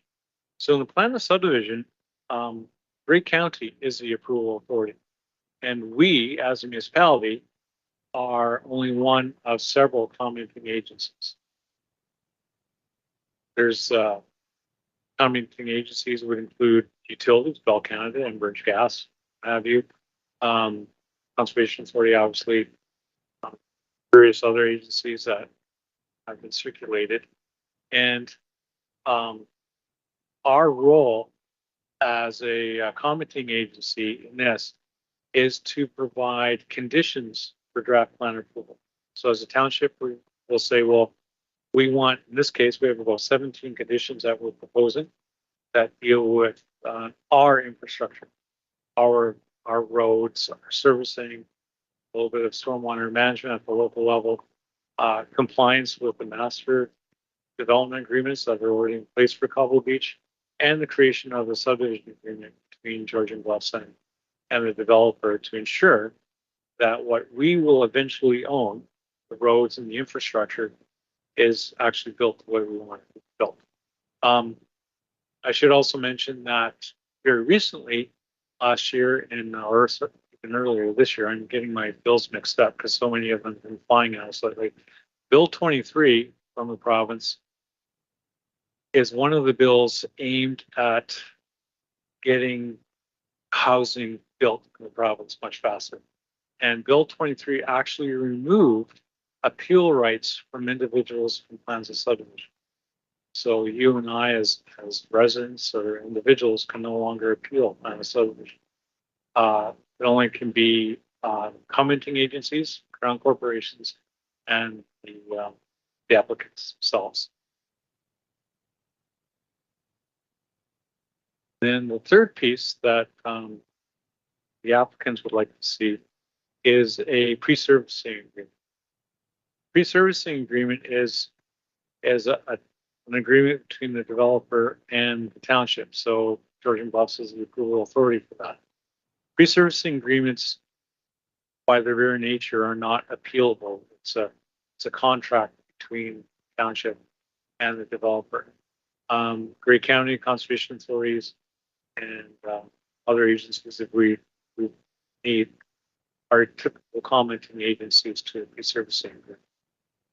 Essentially, what that agreement does, it's a request by the developer to start to get the lands ready for development.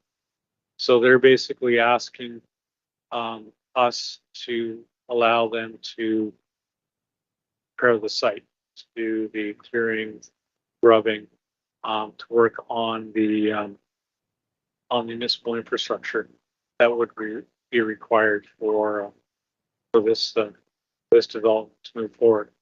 And I know it was requested earlier with the deputations, but what the developer is looking for in this instance with the pre-servicing agreement is to start the installation of the road network and the servicing that would be buried under that road.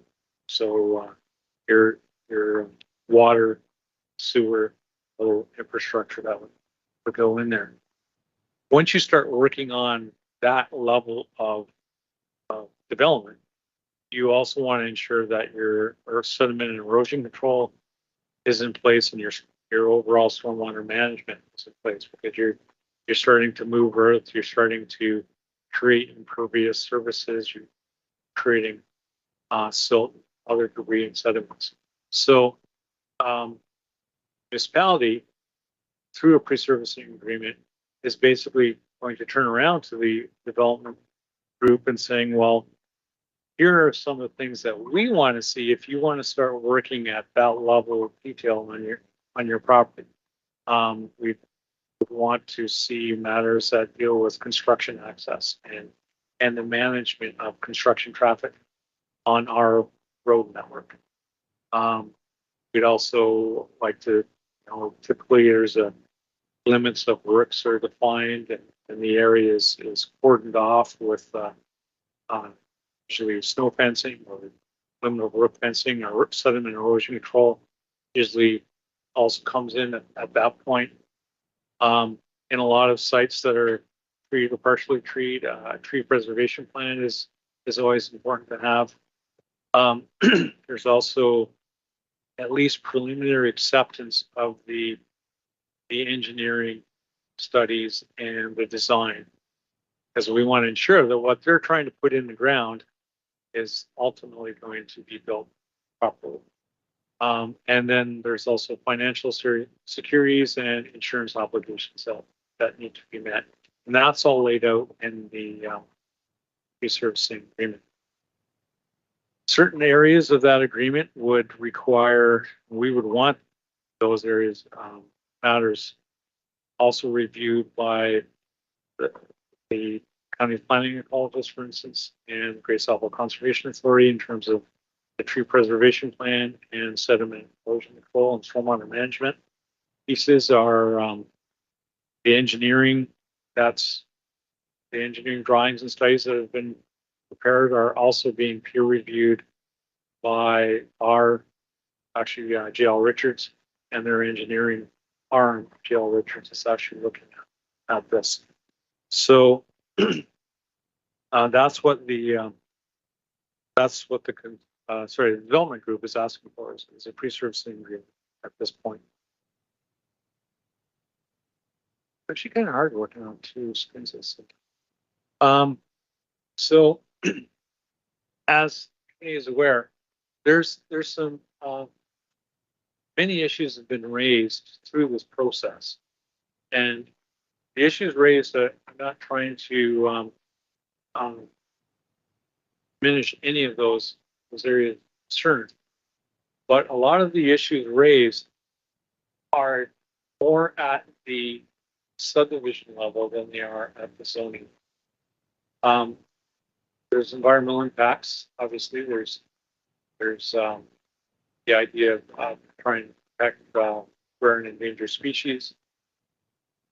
Looking at the intermittent water courses that are across the property that Conservation Authority has identified. So those are addressed more through the subdivision process, and it allows us, the county, then to look at things in a greater capacity than we would be able to at the township. There's also stormwater impacts. We're very close to the bay at this point.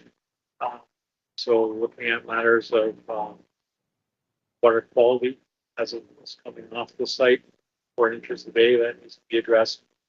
And again, those are addressed through the subdivision process and the regulatory abilities of the Grace Harbor Conservation permits have to be pulled by the Conservation Authority, but approved by the Conservation Authority, and the overall stormwater management proposal and sediment erosion control details also need to be approved by the Conservation Authority through the county's planning process.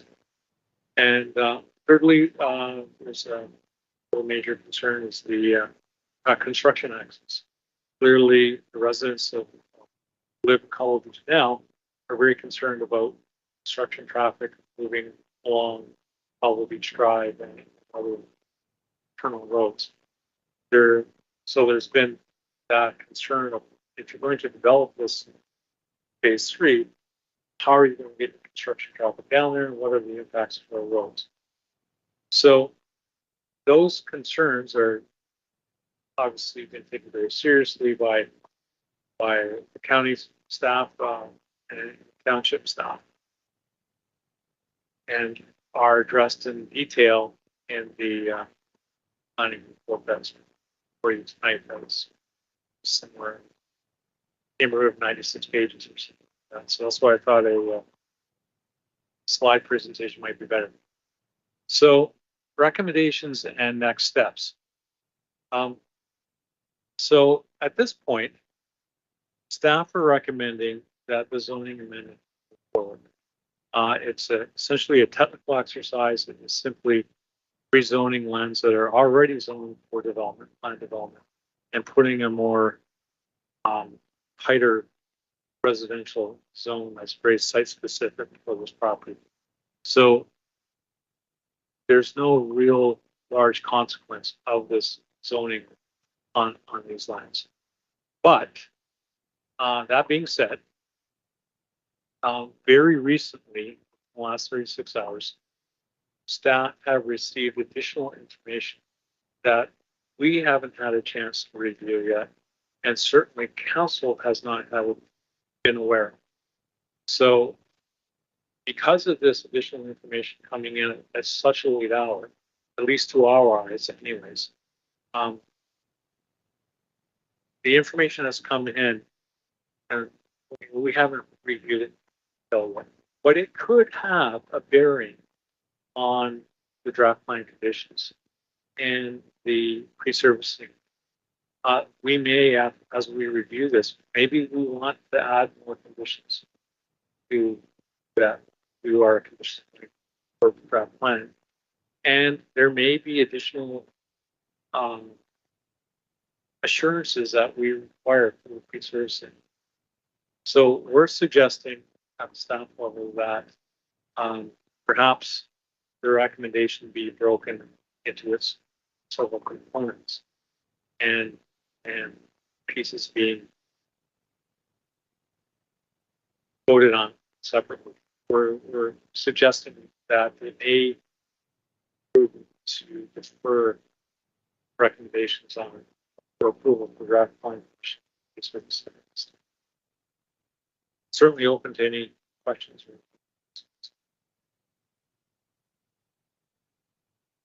Thanks for the presentation there, Michael. There's a lot of information on that there today too. So yeah, questions to council, to senior planner. Yeah, I appreciate the work that's gone into this to date, and I certainly appreciate the PowerPoint presentation. My eyeballs were bleeding at one point trying to report, so thank you. When I first saw that it was coming back to us to approve the servicing agreement, I was confused because I hadn't seen or heard of anything that was different.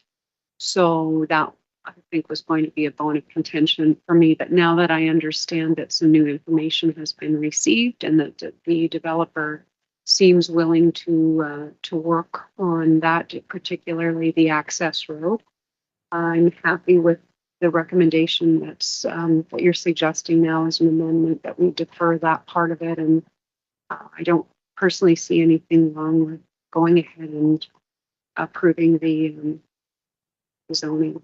Yes.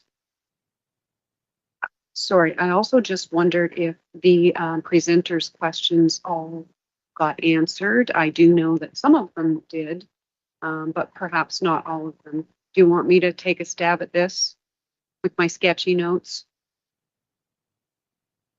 Awesome. One of them was about a tree preservation plan. So will we be able to see that coming forward, or will that be part of the body of work that you do when you consider the pre-servicing agreement?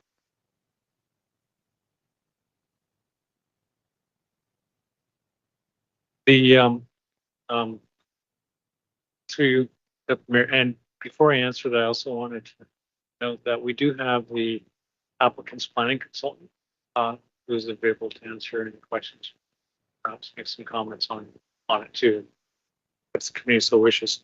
That tree preservation plan would have to be prepared and come back certainly to the township for review, and as county conservation area too for review and approval. And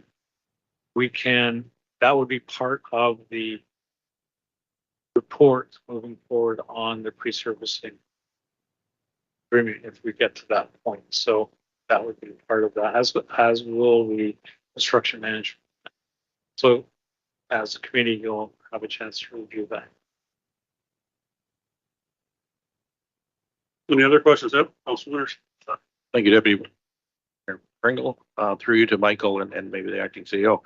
I was confused when I read the report. I mean, maybe the whole a month ago, we saw that same pre-servicing agreement and we voted it down. When I opened the report, the same agreement was back in my agenda package. I was a little confused why it was there when none of our conditions had been met. Yeah, no, I'm glad to hear that you've deferred it. But I saw the same concerns tonight that I had a month ago. I was quite concerned when I saw that. I was just wondering more about the process. When council turns it down, what generates it to come back without any changes? Yeah, okay. Through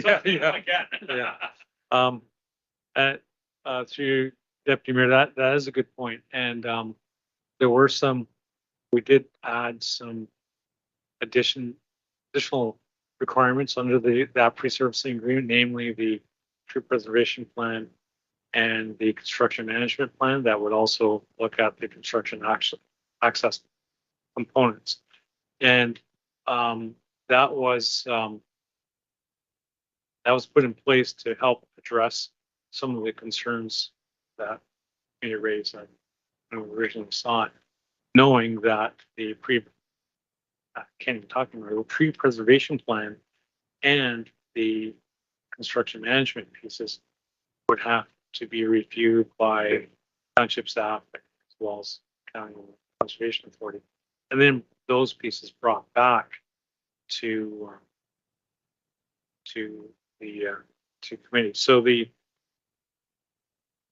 I guess in kind of to wrap it all up, with the pre-servicing agreement, if council were to say, yes, we want to move ahead with the pre-servicing agreement, before we brought that back for adoption by council, we would have those pieces included in. So it would be a further report focusing on the pre-servicing agreement and looking at the additional components of the tree preservation plan and the construction management pieces.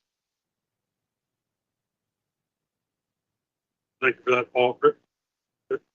Councilor Coleman. Going to be like a dog with a bone with these questions. I'm going to get through them. The traffic study, the question, do we need that to be updated as well as the plan for the stormwater ponds that apparently were initially applying only to phase 1 and phase 2? How do we know that that's still sufficient? Through your deputy mayor, those studies are being, the original studies were peer reviewed by our consultants, and additional information has been requested. And the consultants engineering group has been dialoguing with our engineers as well as the county group as well. And they're working on updating those studies, and the approval of those updated studies will be appearing as conditions of a draft plan approval. Follow up? Any further questions? I'm going to look to the clerk here. So it looks like we were going to defer the pre-servicing agreement up with Councilor Crowley. Through Deputy Mayor Pringle, I believe the recommendation was to call the question separately on each of the paragraphs contained within the recommendation. Okay. Do we need a motion then to ask to have those pulled apart separately? Because I would make that motion. We're going to go with the recommendation to vote on them separately. Through you, Deputy Mayor Pringle, any member may ask that the question be put separately. There's no motion required. I would ask that it be put separately then, please. Well, I can move forward and read the paragraph and call the vote for it. I'm going to move in a second. CEO. Go ahead now.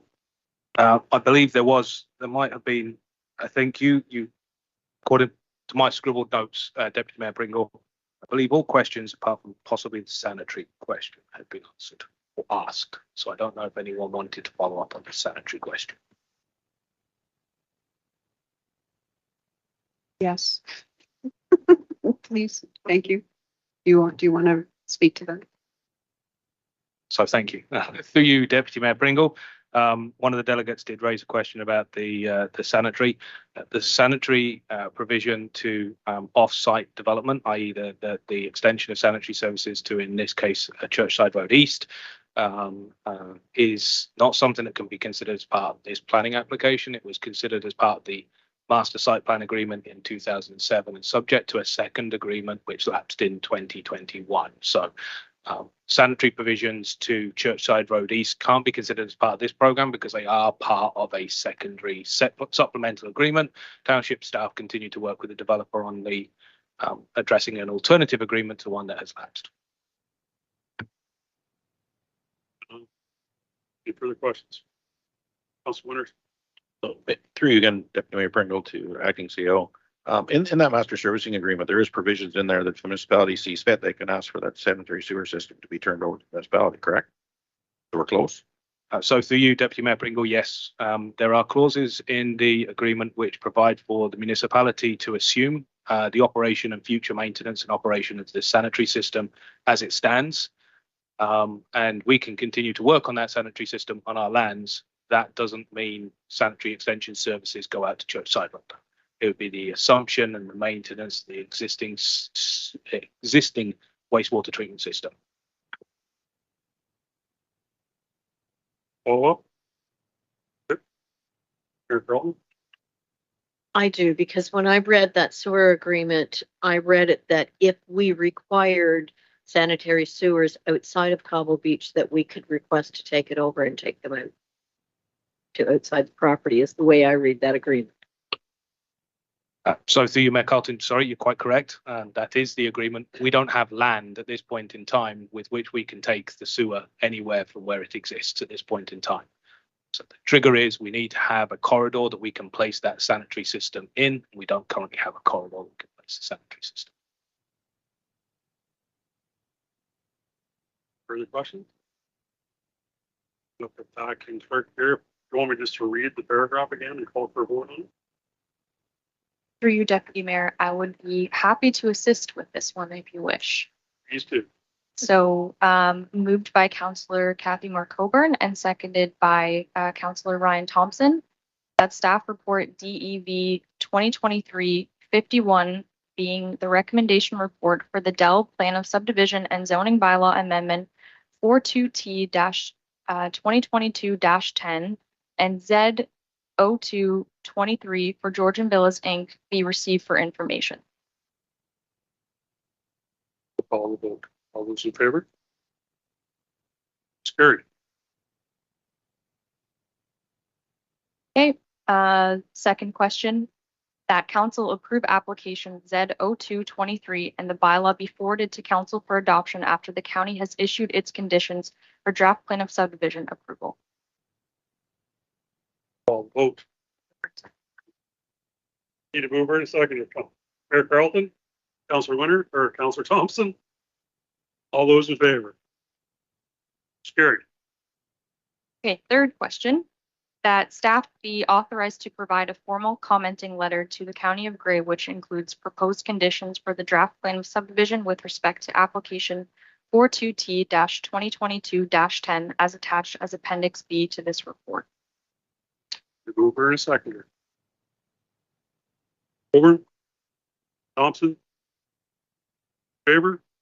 Oh, discussion? Okay.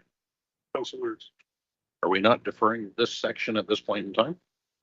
If you approve it as approved, we have a problem. Right, true. We want to defer this. Okay. Well, I need a mover and a seconder for deferral. Movers. Councilor Winters and Councilor Day. Discussion? Those in favor? Carried. Final question, that the mayor and clerk be authorized to sign the pre-servicing agreement with Georgian Villas Inc. for Phase 3 for Cobble Beach development through bylaw as substantially attached as Appendix C to this report. Need a mover and a seconder for this material? To defer, yes. Yes, Need an to defer, amendment and then defer, yes. yes. Councilor Colbert, Councilor Thompson, discussion? It's deferred. Yes, to defer. Yeah, to defer. Discussion. Discussion, all those in favor, call the vote. It's carried. Wow, this has been a good one. All right. Did we get through that one? Can I call for a recess?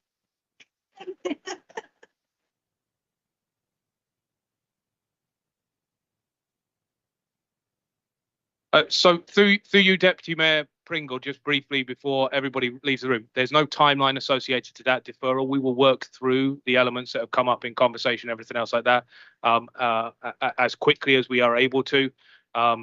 It could be a quick period of time before we're able to address the conversation. It might be into 2024. We will work with the applicant on that deferral and bring back a report in due course.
All right, everybody.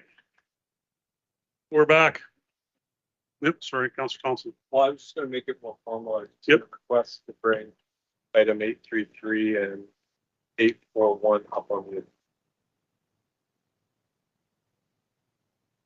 the. Sorry, I have the old, Oh, yeah, the new one. Whatever the, yeah. whatever the Let me amendment. find it. Whether it is there 9.3.3? It's the new It's agenda. All right, do I need to, Carly, make a amendment to that to bring that forward? Or Through you, Deputy Mayor, it would be preferred if there was a motion to amend the order of business to consider 9.3.3 and 9.4.1 in advance of other staff reports. 4.1. Okay. So we'd like to bring that record. Right. All right, somebody like to make a motion to bring that forward? Brian did, yep, right, seconder, Councillor Winters. All right. All in favor, yes. Everybody's carried. Man.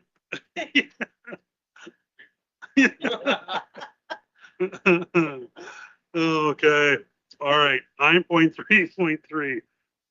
CES 2023-023 Shell Lake Village Improvement Committee and proposed dog park. Recommendation reads that council direct staff to bring forward a proposal for township funding in the amount of $75,000 as part of the budget 2024 to support a creation of a dog park and associated parking at the Shell Lake Athletic Fields in partnership with the newly formed Shell Lake Village Improvement Committee. And if council supports the allocation of budget in 2024, the staff work with the community members across the township in the Shell Lake Village Improvement Committee to design a dog park area. And if council supports the allocation of budget in 2024, the staff be directed to receive funds raised by the committee for the dog park and issue tax receipts for such donations. And the staff be directed to present a bylaw of enactment to repeal bylaw 2016-041, being a bylaw to establish the Shell Lake Village Improvement Project Board, and bylaw 2018-051 to appoint members, and that council direct staff to work with the support the Shell Lake Village Improvement Committee where there are works of mutual interest and benefits to the township as a whole. The mover and second. Carlton, Colburn, discussion, am I going to now for this? Thank you very much, Deputy Mayor Pringle. I'll keep my comments short, recognising that we obviously have some delegates in the audience still who are interested in council's conversation on this one. So back in July, we had a delegation from members of the Shallow Lake community interested in creating a dog park on the former Shallow Lake athletic fields, which are down towards the rail trail off the end of Second Street in Shallow Lake. And council directed staff to go away and look into that. And so this is us having looked into it, worked with members of the community to come up with a quick plan. There's two things really. So the first thing in this report is, in essence, through conversation about what a dog park might look like in that area based on some experience, a high level order of magnitude estimate of between 100 and 200,000 to make a really nice dog park with benching, seating, shade structures, fencing, dog bags, some parking for people, a small dog area, a large dog area has been pulled together, of which about $75,000 of costs are associated with some of the really hard infrastructure that needs to go in, i.e. the fencing, chain link fencing to create the two areas, the gates that need to be created into that chain link fencing to allow dog owners to come in and leave the dog park safely, and for staff to be able to access that area for maintenance purposes, and to create a small parking area to expand the parking provision that's in that area. It's fairly limited parking down there, so that dog owners and others are able to have space to park their vehicles down there. The other 75 to 100 to 50,000, depending, so somewhere between 50 and 100,000 dollars of costs associated to that sort of high level estimate that I provided would be associated with the things that take it from being a fenced-in enclosure or a fenced-in exclosure, if you like, to being something which is a bit more attractive, a bit more functional. So that's tree planting, shade structures, seating, so on and so forth. Those things would be beyond that $75,000. And through discussion, members of community in Shallow Lake are very keen, obviously, to start contributing towards this in terms of raising funds, finding people that might be willing to donate time, materials, and so on and so forth towards completing this park. So what we're bringing back is really that in conversation with members of community, a dog park, of which the township would basically take the first step in creating that hard infrastructure that was able to be utilized from day one. And then we would enter into an ongoing partnership with community as they raise funds to work to implement enhancements to that space to make it a more desirable community space for people to use. So that's really the first part of this paper. But the second part of this paper, and actually we wrote it the other way around, the second part of this paper really stemmed from those conversations that we're having around how that might look as we work forward in a relationship. Shallow Lake Village Improvement Committee has gone through some significant change in personalities over the course of summer. We have, I think, an almost completely new board. I think there might be one member who has been on the board before, but almost a completely new board on the Shallow Lake Village Improvement Committee. Lots of enthusiasm, excitement to work with the township on this project, other projects that might come up, but also a lot of enthusiasm to work in the Shallow Lake community on other projects which the township may or may not be involved in supporting. And as we've gone through those conversations, we recognize that there was an earlier direction from council stemming from the back end of budget conversations to really look at whether or not the Shallow Lake Village Improvement Committee needed to be or should be a formal committee of council, recognizing it had been at one time but had lapsed over the last few years. Through the conversations with the board, staff, and I believe community, and I'm sure they'll be shaking heads behind me if I'm wrong on this, I think that we've come to a broad consensus that we've found a really good way of working together, which is allowing for nimbleness and agileness on a part of an enthusiastic committee, and with staff at the township to support partnerships where we're able to do partnerships, but allow the committee to have that arm's length relationship with us on a go forward basis. And so the second part of this report is really about restructuring the relationship we have with the Shallow Lake Village Improvement Committee to take it one step away from being a standing committee of council, so that it becomes an independent agency. That gives then rise to the recommendation in there around tax receipts. One of the benefits of being a standing committee of council is we can issue tax receipts on behalf of the work that's being done by the committee. We can still do that. They just need to be a project which is authorized by council. And so moving forward on this project, if it does move forward, we are asking for that endorsement to be able to issue tax receipts for funds collected by the community, but lodged with the township for spending as directed by community members in that dog park area. So that's really a quick sum up of the basis of the report, hoping that nobody behind me is looking horrified that I got this all horribly wrong in the last 5 minutes. That's really what we're sitting in front of you today. Obviously, $75,000 is not something we have sitting in our back pockets right now. And so we are suggesting that this be deferred to budget. But that is obviously up to council to converse. Thank you. For that report, Councillor Thompson. Well, I was going to ask a question, but I wonder, do the delegates want to speak?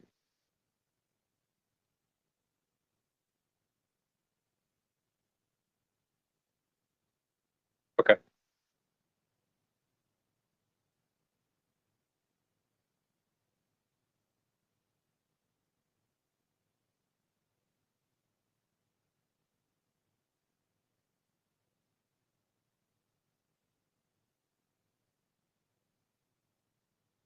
So Councillor Thompson, I just want to jump ahead. would you mind summarizing the comments for the people that might be online?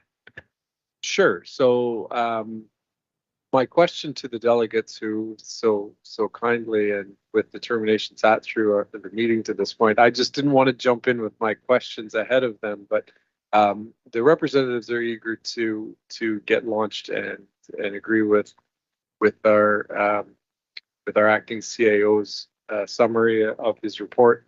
And there are members in the community that are active and ready to start with the project, which is encouraging to hear. So my comment was, my question was for us to think about. I'm not saying we couldn't look at this in the budget for 2024, but I also wonder, I mean, we do have reserves for parkland. Does this fit into the category of things we would use our parkland fund for? As long as I've been here, I've seen us gather and gather and gather and gather money for parkland. We haven't really applied it in this. I don't know. I can see both sides. That's just something for us to consider. Or treasurer, Smith. Thank you. And to hopefully answer your question, we do have our general recreation reserve, if that's the one you're referring to. The balance as of today is 1,694,000. So there is funds within there if you wish to use that. Or is it the parkland dedication you're referring to? Okay, bear with me for one moment. I don't know the criteria about the uses of those off the top of my head. So I'll see what I can quickly find. My intention wasn't really to put you on the spot and require an answer. I thought maybe it's something we can consider. I don't necessarily know if we need to have an answer now, whether we approve of the project in principle and just give some thought to that. So I didn't mean to put you on the spot. And if they raise over $75,000, maybe we can apply it to something else, that other amenities in the facility that our acting CAO mentioned. So through you, Deputy Mayor Pringle, Councillor Thompson, great point. I believe that the general reserve that the treasurer just related to could be used for this, and that might indeed be one of the conversations we discuss when we come through to budget, or if we so decide could be brought forward before budget.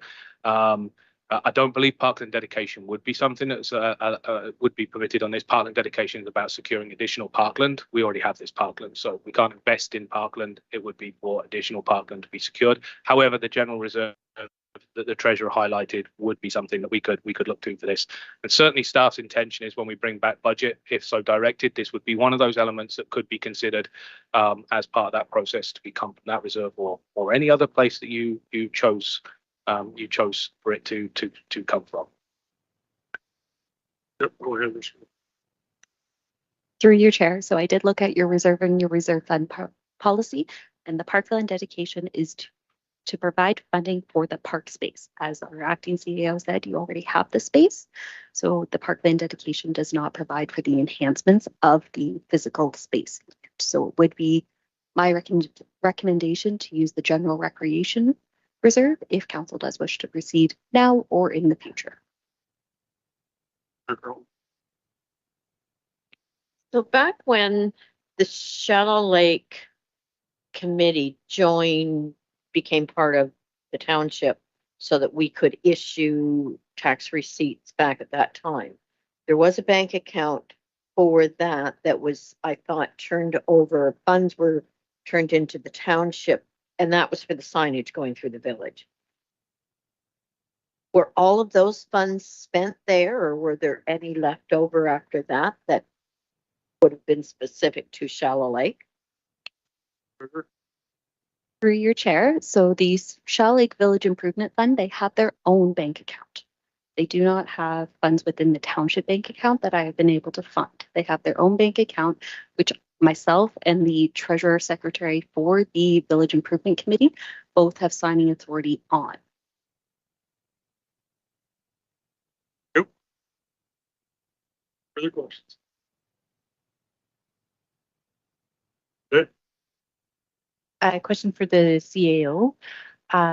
Can you, would this be an appropriate time to elaborate on, okay, I think one thought that might be out there is, we have a good geographically spread out municipality. So would the dog park benefit the entire municipality or just Shallow Lake? It is a sizable quantity of money. So just looking at the distribution of recreation funds across the municipality compared to investing so much in one place is something I think we might need to discuss. So through you, Deputy Mayor Pringle, thank you for the question, Councillor Day. So my sense is an investment in Shallow Lake is an investment in the township, an investment in Derby is an investment in the township, investment in Kemble is an investment in the township, and an investment in Oxenden is an investment in the township.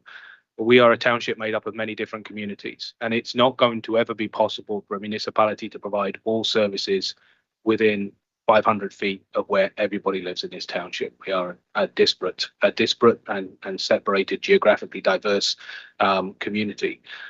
So on that basis, where opportunities present themselves, I feel that this is worth exploring. We have an opportunity in Shallow Lake at this particular point in time. It would be my hope this wouldn't be seen as the one and only. This would simply be seen as the first. And so we have an opportunity, we have an enthusiastic community ready to support and work with the township in partnership. We have a project, we have some land that's available that would be well suited for this purpose, that's readily available. By no means am I suggesting this is the only location in the township, but this could be the first. I hope that answers the question without trying to evade it too much. It does. I have a follow-up question or a different question, but I think Councillor Colbert, okay, perfect, thank you. Shallow Lake has been on my radar a lot this summer. I had a wonderful tour this summer. I know it's not all Georgian Bluffs land out there. Some of it is a provincially significant wetland, if I am not mistaken, which would be provincially managed. That being said, ATVs and lawnmowers and all sorts of mechanical vehicles have been accessing the lake bed this summer, which I wonder if there would be, if we're working on a parking lot in that area next to the dog park and that access to the lake, if there would be a way to dovetail some ecological preservation along with the dog park, not wanting to add to the cost at all, but just if there's a way of dovetailing for doing parking lot work in that area. Do you, Deputy Mayor Pringle, Councillor Day? I believe that's absolutely possible. And one of the biggest things we can do, and one of the biggest platforms we have there, is attracting more people to that area. That people deter negative use. The more people we have in an area, the less negative use that tends to get. And so increasing use of a space tends to deter negative usage. When I was a naughty young boy, I was never a naughty young boy in a crowd. I always tried to find somewhere quiet to be naughty. And so increasing use does tend to deter negative uses. The other opportunity we have with something like this is the opportunity to provide education and a platform for showcasing spaces we have. The last opportunity that we might be able to explore through this are ways in which we might be able to look at ways in which we can restrict access to appropriate uses in that area. I do note that ATV use is an appropriate use on the rail trail, and so not something that we would be looking to deter or stop in any way, shape or form, but there might be opportunities we can look at along that section. The lake bed itself is under private ownership. It is recognised as PSW and therefore has some regulatory involvement, but it is privately owned, privately managed, and so any works that we do are either going to be held by or hindered by or not supported by working with neighbouring landowners. And so that would be another piece of work that we would be keen to look at, is how we can work with adjacent landowners. But I think in principle, there would be lots of ways in which we would be able to embed some of that into this project without it running the costs up significantly anyway. Oh, I'm sorry, I've left my mic on. One last comment to follow up, if I may. Thank you. I can't say we have $75,000 to commit, but I would be interested in exploring the relationship further and the partnership further. I very much am in favor of community and council working together on projects that benefit people and plants and communities and the economy of our region.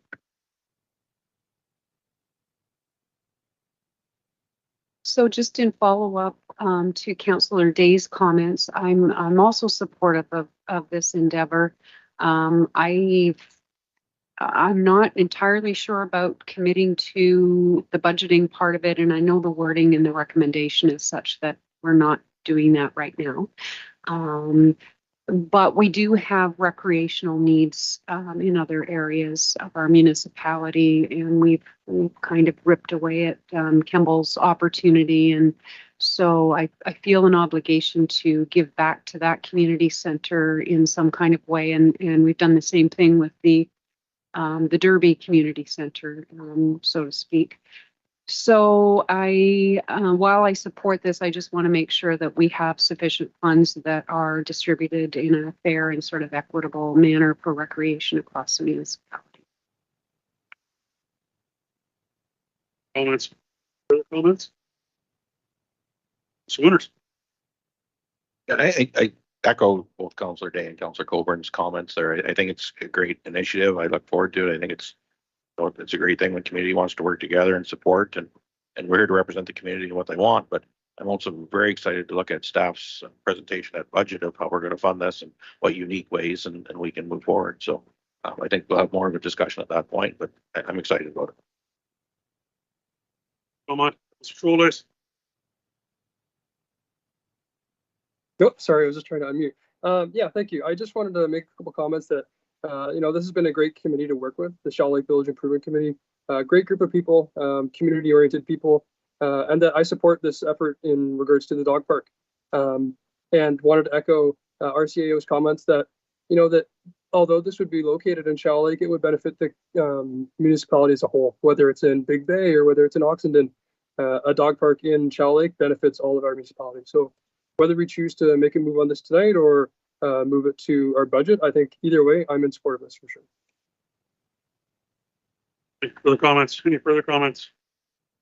No, I kind of comment on my own here too. There, I'm 100% support of this moving forward too, and coming through at budget time too. And actually, it caught me 75,000. I'm going, okay, if we're going to come with 75,000, who's the next group coming to us for 75,000, right? So that was where I went. I'm 100% behind the dog park and bringing in the community to do it. And this will be a conversation at budget time for sure, and you see where we go with that. So, but overall, yeah, I'm in favor of the recommendation we got in front of us. Probably should have said that. So anyway, I'm going to call the vote. No more discussion. Call the vote. All those in favor? Carried. Anyway, all right. 9.4. Ops the CAO. 9.4.1. CA 02023-13. Private road update, Big Bay. Recommendation reads that report CAO 2023-012 be received for information. Need a mover and seconder. Over to Councillor Day. Yes, thank you, Deputy Mayor Pringle. So again, and my apologies, Councillor Coburn. Thank you for the question earlier on today. This actually came before Council in late June, not July of 2023. So in late June, Council had some concerns and questions that had been raised, I believe, through residents and community members along private road as to the standing of private road, and we're looking for some clarity and our staff to go away and do some digging to provide clarity around the questions that had been brought forward. The report does reflect on and review a number of times that this has come back before Council in the past. So this issue has, as has been noted by the delegates this evening, earlier on this evening, this matter has come back a number of times before Council, and staff summarize the conclusion. Staff conclude that the information that has been brought back before Council to date has been accurate, has been broadly accurate, has been, and we're not suggesting any change in the direction that has been received to date. Having said that, I think it is worth noting that we, over the balance of summer, did chase down a number of threads which, on the review of material provided, did not appear to have been looked at through previous reviews. And so I did spend time with the constituent, the delegate that spoke earlier on this evening, trying to understand and trying to elicit from him some of the information that he's got. Mr. Grant has a phenomenal file on this that certainly rivals the extensive files that we have in terms of background on private road. So there were a couple of avenues that Mr. Grant highlighted that did not appear to me to have been fully explored through previous work, and that really did focus on the past use and the formation of private road. So I will start by saying private road is private. It is privately owned, and there is no contest really around the private ownership of the road. Staff did say that we might need to rely on legal advice. We might need to rely on survey material over the balance of summer.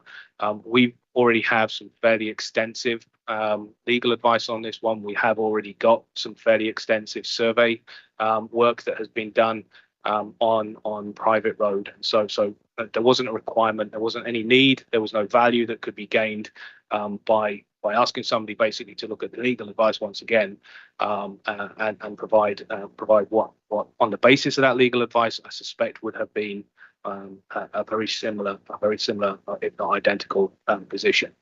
So private road runs over approximately 30 properties between the dock in Big Bay and a road allowance, an unopened municipal road allowance that runs between Grey Road 1 and the Shoreline Road allowance. Private road does not at any point appear to exist on the Shoreline Road allowance. There are a handful of small and landlocked properties which the township has assumed over various points in time, over which the township does have small sections of private road sitting on its lands.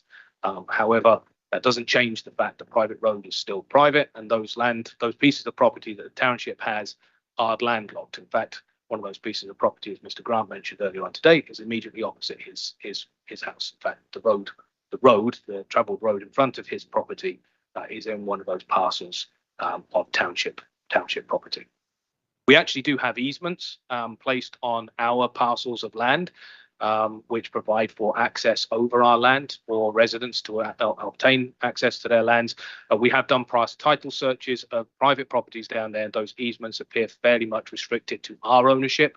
We haven't exhaustively searched titles and land registry records for all 30 of the properties down there, but there have been several that have been searched, and we found no evidence that a legal on-title right to cross properties exists. It is quite clear based on the legal advice that we've received in the past is that owners of private road almost certainly do have recourse to the civil courts to assume to clarify those rights that they have. Almost certainly through prescriptive use, a right of access across the private properties has been established, and that right of prescriptive use may well actually confirm this as being a road through the courts. That hasn't, to our knowledge, been ascertained by a court at this point in time. Prescriptive use is basically unchallenged use for a period of more than 20, at least 25 years. This road has, as you've heard this evening, been in existence for quite some time. It does appear that the former township of Keppel did undertake maintenance of this road at various different sites. They brought material in, they appeared to do some grading work, and that continued. There was a conversation in 1998 under the former township about that ceasing.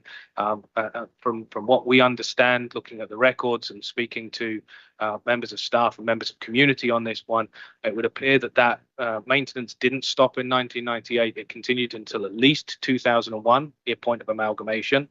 And there may have been sporadic maintenance that occurred between 2001 and 2005.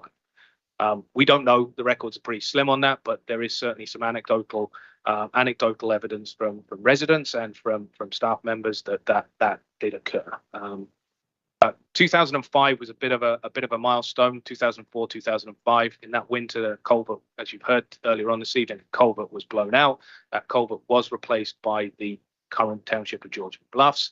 And at the time it was replaced, the owners were written to and indicated that culvert was being replaced as a courtesy, and that it was being done on private property, and that no further work would be undertaken on that culvert. Unfortunately, a few years later, that culvert blew out. As I understand it, blew out because of a backlog of debris that had built up the backside of it. It blew out a second time, and we were approached a second time to repair that culvert, and that was the point at which the township said, no, it's a private culvert, it's a private responsibility to repair. I believe it was undertaken at private expense. So as I say, private road is private road. It's owned privately. The township is one of those 30 or so, 30 plus private owners of small sections of the road. But there isn't a legal right asserted on that road, over that road, for any of the use that occurs over that road at this point in time. It's quite likely that legal right could fairly easily be established, but that legal right hasn't been established to date. That That would simply mean it was a private road over which there were common rights of access. Wouldn't create a certain standard that that road needed to be maintained to or anything along those sorts of lines. It is at this point, township doesn't have an obligation to be involved in this. That would be something which is a facilitated or a non-facilitated conversation between adjacent property owners who share a common access. So it really is up to the community members to address the concerns, if concerns exist, around private road. Private road is used on a regular basis. There are, as I say, 4 or 5 properties at Far End who have sole access to their properties, their residences from private road. And certainly the condition of private road has deteriorated at the far western end towards the dock. The road is in a significantly undulating condition. It is passable. It is passable with caution. You have to go very slowly along it to avoid damaging your vehicle and grounding out, but you can pass along the roadway. And it's quite clear that many of the residents make use of it. There's all kinds of material, there's vehicles that are stored, regardless of whether residents have access on Grey Road 1 or not. Residents do make fairly common use of the road. It's a clear lane width alongside of it. One of the issues that had been brought before me when I started digging into this was the use of this road as a former county road. And that because it had been formerly a county road, there was therefore an obligation that it be maintained by a municipality because it had been established as a public road in the past. It should therefore be maintained by the municipality today. I have followed up on all the resources and all the sources that Mr. Grant has provided me, dug a little bit further as well. In addition to that work with the county archivists, we can find no evidence that that road has ever been opened by bylaw or closed by bylaw, either by the township, the former township, or indeed the county. County Road 26, or County 26 Road, which is now known as Grey Road 1, was started being built in this area in and around the mid 1950s. As we've heard earlier today, cottage development started in the late 1930s. There is no evidence to suggest that County 26 Road was built and then a few years later was moved to an alternative location. So County 26 Road was renamed Grey Road 1, and it appears that they are both in the same location as they are today. So Grey Road 1, as it sits today, was the former County 26 Road. Looking at the county's bylaws, there's no evidence in the county's bylaws that they opened any road in a different location. The opening of County 26 Road was in 1960. That was the formal bylaw after its completion, and there has been no bylaw to close it or amend the travelled portion. So staff position really is that no action be taken at this time. The information that council has been shared in the past, we broadly agree with. As I say, I think there was a comment made earlier this evening, and indeed a comment was made in the conversation by council in June, that you can just ask the same questions, you'll get the same answers. Very pleased to say that we asked different questions this time. Those questions were informed by the delegates that have spoken this evening. So we have asked different questions. We have chased up different avenues of information, but it's led to more or less the same conclusion. That at this point in time, the township has no role really to operate on private property. We have no mandate, no authorization to operate on private property, and there is no evidence that this road was anything other than it is by name and as it is today, a privately owned private road. With the exception of that one section, which is the unopened road allowance at the far eastern end. So, lots of work gone into this, lots of digging around, and happy to take questions. Thank you for that report there, Niall. Comments for questions from the council? Need any? Oh, Councillor Winters? Through you, Deputy Mayor Pringle, to the acting CEO. Are we just relying on air photos for the location of the road, or have we actually done a survey through there? I know there's been certain sections that have been surveyed, but has the entire area under discussion, do we actually have legal bars that are visible? Have we looked at it? That sort of thing. So great question through you, Deputy Mayor Pringle, to Councillor Winters. There is a legal survey which depicts the alignment of private road, the traveled part of private road. And that broadly does line up with aerial photos that we have today. We have not gone to the extent of having private road surveyed. So there are not bars that sort of legally place private road in a certain section. Most of the bars that are in place have been identified. Some of them have been reasserted, as you heard from Mr. Grant, at various different points in time. But we do have legal survey material that provides us assurance, or provides us some confidence, that the private road that we see on aerial photographs today is broadly aligned with the surveys that were done several years ago, which placed private road on private property.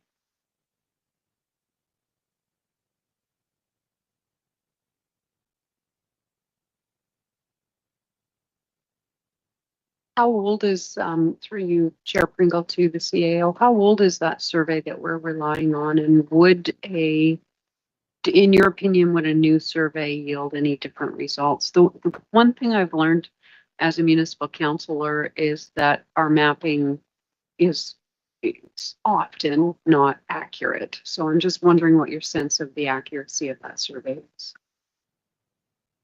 So through you, Deputy Mayor Pringle, to Councillor Coburn, my sense is it's fairly accurate. I can't put a date off the top of my head. I could dig through. There's a file sitting on my desk where I'd be able to pull that date. It's a relatively recent, i.e. in the last 20 years, survey that was done. And the reason the survey was done was the former township, and I know this, is that there was a previous survey which is often floated around, which actually shows the walkway block, which no longer exists. So there was a walkway block. In fact, one of the delegates this evening spoke to that walkway block that was placed on a plan that cut through all 30 properties and bisected all 30 properties. The former township closed and conveyed that pre-amalgamation, and then post-amalgamation there was a survey plan done, and that survey actually shows that walkway block no longer in existence. And so there is a relatively recent survey plan within as I say, the last 20 years. As I say, that survey plan lines up really tight to the aerial photographs and the survey information that we have in our GIS systems. Mr. Shouldice. Thank you. Yeah, so I want to talk about something as well, and looking for Niall for some clarification here. We had a delegate a few weeks ago come in to talk about something similar. I know these are two different things, but this was a little bit similar. We tabled the idea of, this individual was representing a group of people that had approved a little committee on their privately owned road. And we tabled the idea of giving them a truckload of gravel. And forgive me, I forget who this individual was. This was a few weeks ago. I just want to make sure we're being fair and equitable, that, can we do that for one group of people and not for another privately owned road? I wanted to table that idea too, that we should be equitable to everyone. Through you, Deputy Mayor Pringle, Councillor Shouldice. So yep, just for anyone that's listening, and for members of council, there was a conversation about the far end of Francis Drive at that particular point. So I think it's fair to say over the last 6 months, we've had lots of conversations around roads and roads we own, roads we might not own, roads that we have limited service or no service agreements on, roads that are roads that are not roads, and so on and so forth. So there is for sure a body of work that staff have taken from those conversations that needs to be done around clarifying that. Staff also took a direction from that meeting to bring back through budget a proposal for council to explore how and if we should be supporting people who live on and access over unassumed roads. There is a slight difference on this road. I'm not going to say it is unique in the township by any stretch of the imagination, but this road is different to that road insofar as that road exists within a municipal road allowance. The ownership of the municipality is clear. In this instance, this does not exist within a municipal road allowance. The ownership of the municipality is also clear, in that we don't own this as a road. We own a very small portion of parts of this road, which actually tend to be in pretty good condition as it happens. But yes, so staff are bringing back that request as part of the budget. And depending on the direction that comes through budget and the work that staff do in terms of service levels around roads, I would anticipate that coming back for further conversation with council over the balance of probably next year. Thank you, Noel. To go back to what one of the delegates asked at the start of the meeting, is that question of who owns the road, the difference between how we treated Bass Lake and private road in terms of surveys with residents and helping the Bass Lake folks come to a place where they could work towards building their staircase. Yeah. So through you, Deputy Mayor Pringle, yes, and yes would be the short answer. So slightly different contexts because the Bass Lake one, yes, we own. They're not municipal road allowances. I'm splitting hairs here, but they were deeded lands to the township. And so as our land, we can agree to work on. This is different because it's not our land. We have no right to work on somebody else's land just because we choose to. So any further comments, questions? Seen any? All right, I'm going to call the question. Those in favor? Yep. Boy, we read again? Sure. This is sure. The report CAO 2023-012 to receive for information.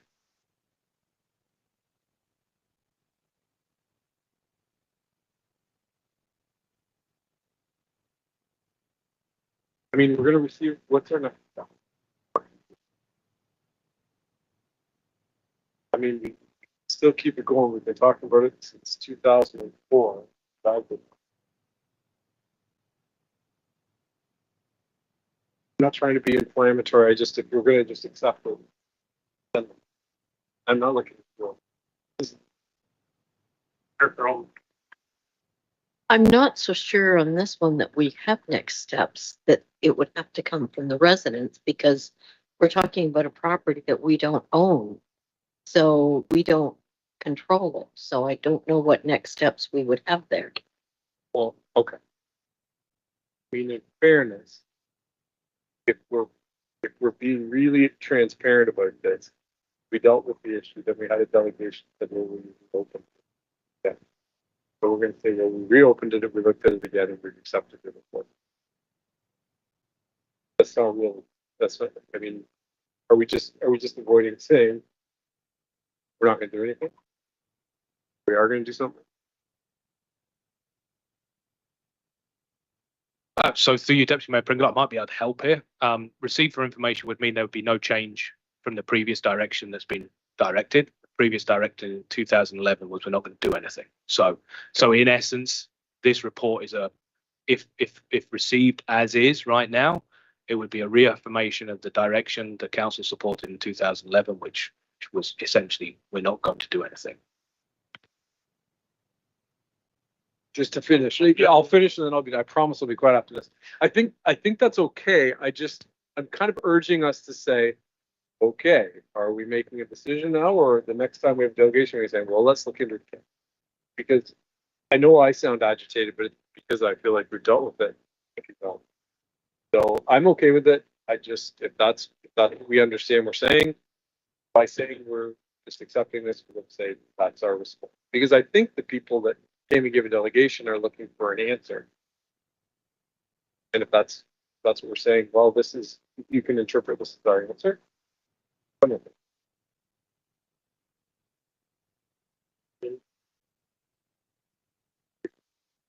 So Councillor Thompson makes a good point, and I'm always uncomfortable with the recommendation to receive something as information, because it just feels like everything's in limbo, and it's going to come back again in 4 years when there's a new council sitting around the horseshoe. But I don't I don't honestly know what the solution is here. I mean, we can't take, I think Mr. Grant's ask was that we grade the road and make it more passable and safer. But we can't do that if it's on private property. So that's why I asked the question about the survey. Would a new survey yield any different result? Would another legal opinion yield a different result? And staff is saying that no, it wouldn't. So, I mean, I would love to take the ruts out of there, and I'd love to prevent the ruts from going back in there. But you can't prescribe to folks what they can and can't do on their private property. So I feel like I'm at a loss, even though I know I really want to do something to make it better for folks there. I could comment. Yeah, no, you're 100% right there too. I'm always been one to throw a little gravel here and there too. And now I'll finally got it in my head that we'll be spending going to private property to do that. It took a while to get there, but I get it. So it's unfortunate to be where we are on this, but then receive for information really puts it back on the property owners there. Their next steps. Councilor. Is it fair for you, Chair, to ask the delegates, a question, am I able to do that? And it may or may not be a question they want to answer, but I mean, if we had to get some consensus of what the group of property owners down there thinks about private road, would it make life easier if it was owned by the municipality? Would the group, hey, we're looking for recreational trails, we're looking for things like that. It doesn't have to be a full-fledged trail. Is it a walking trail? Is it a through road? Is it something we can maintain? This seems to be the issue that we're having is we want to help you, but we can't help you with something we don't own. And how do you own it? I mean, we just talked about, we have money for parks. We're looking for trails. You may or may not want to tell me that there's a consensus to do that or not, but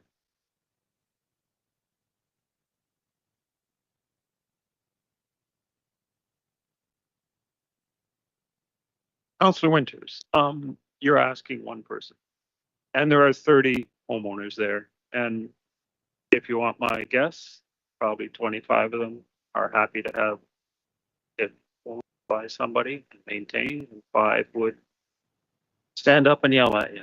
So this is why when I made my presentation, I said throwing it back to the 30 homeowners to figure out means nothing. So I haven't got a hard answer for you. Do still have a question, and you do own bits of the road. And I'm sorry, may I ask you, Niall?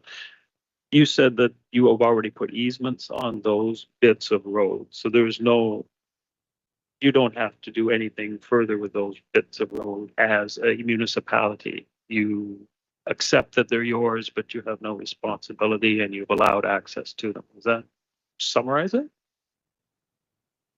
So through you, Deputy Mayor Pringle, and I will briefly look at the clerk on this one. I'm not sure I'm able to answer questions directly from delegation, but no, I think unless anyone strongly objects,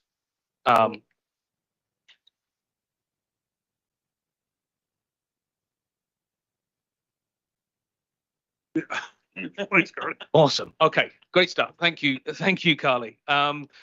So our obligation actually on those pieces of property is a little higher because we do have easements on those parcels, and so we have an obligation to make sure that on our parcels we maintain that access. So we are not allowed on our property to manage our property in such a way, or fail to manage our property in such a way that access would be blocked or hindered.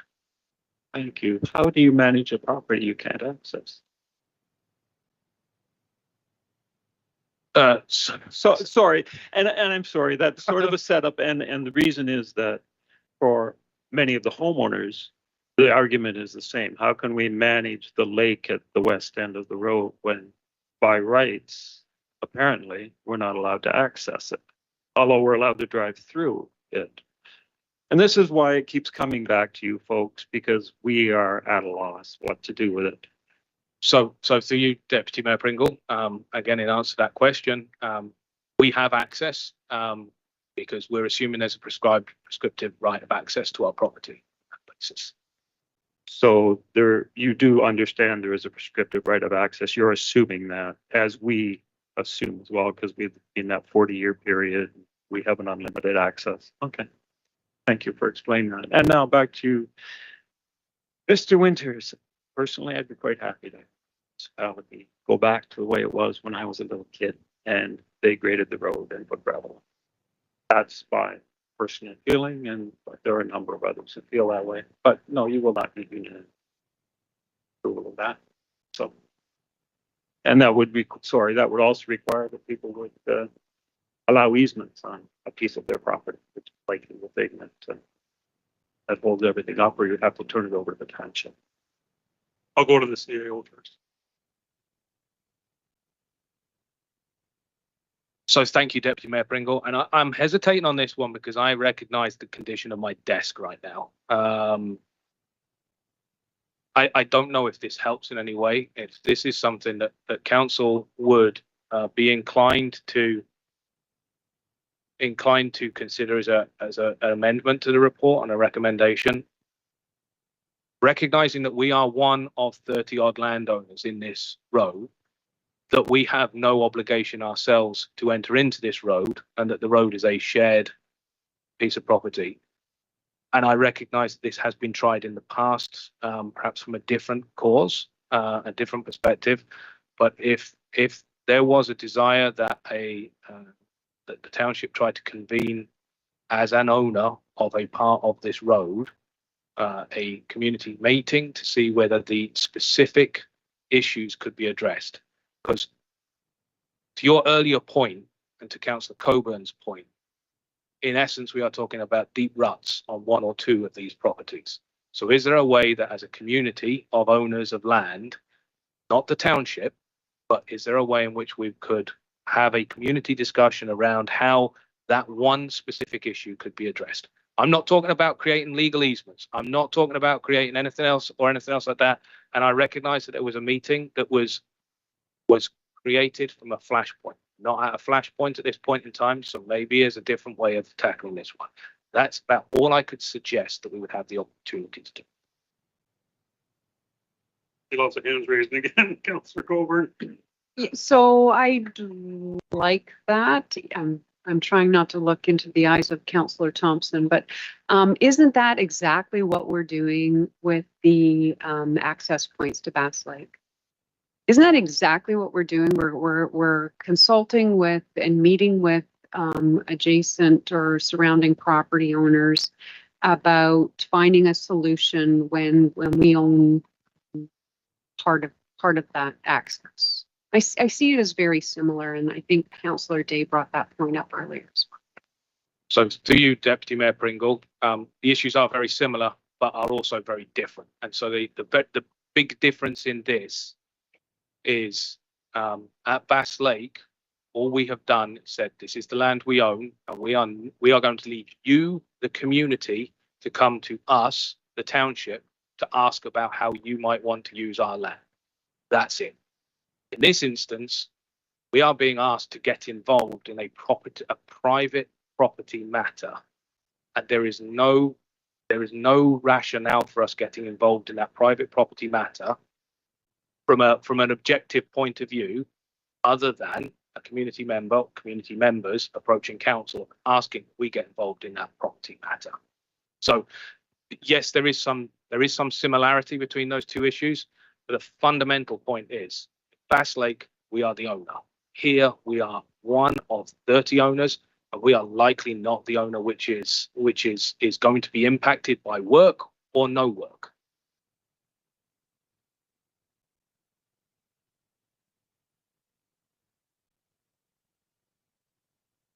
Councillor Thompson. So, yes, I guess the way that it is the same is that we have people who disagree about how we're using the property. That's the only same. The difference is it's private property. Like, I'm not looking at you. It's private property. It's not an road allowance. It's not a road. And I think we have a case where we have 26 people who could agree and 4 people or 25 people who could agree. So we have 80%, 80 some odd percent who agree and 5 who don't. And the reason we got into this was because I think unless there's been significant land ownership change, the 5 people who don't agree are going to continue to dig potholes, put up fences, stop access, not grant us access to their private property. And so I mean, we can spend more time and maybe that will feel good to us. I don't know. I don't know why. I guess I'm curious to why we keep saying, well, it's the same as a road route. Unless the only reason that I can think of that we are going to reopen this again or continue it for another 2 decades would be to say, if we don't trust that it's private land. If we don't trust it's private land, maybe we should exhaust another bit of time and money to be more sure. And I feel badly about saying it, but I feel confident now that I've heard from enough people that it's private land,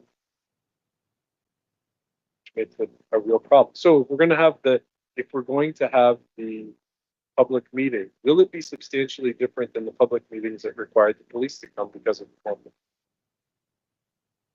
pandemic? Unless the property owners have changed, it feels to me like it's the same.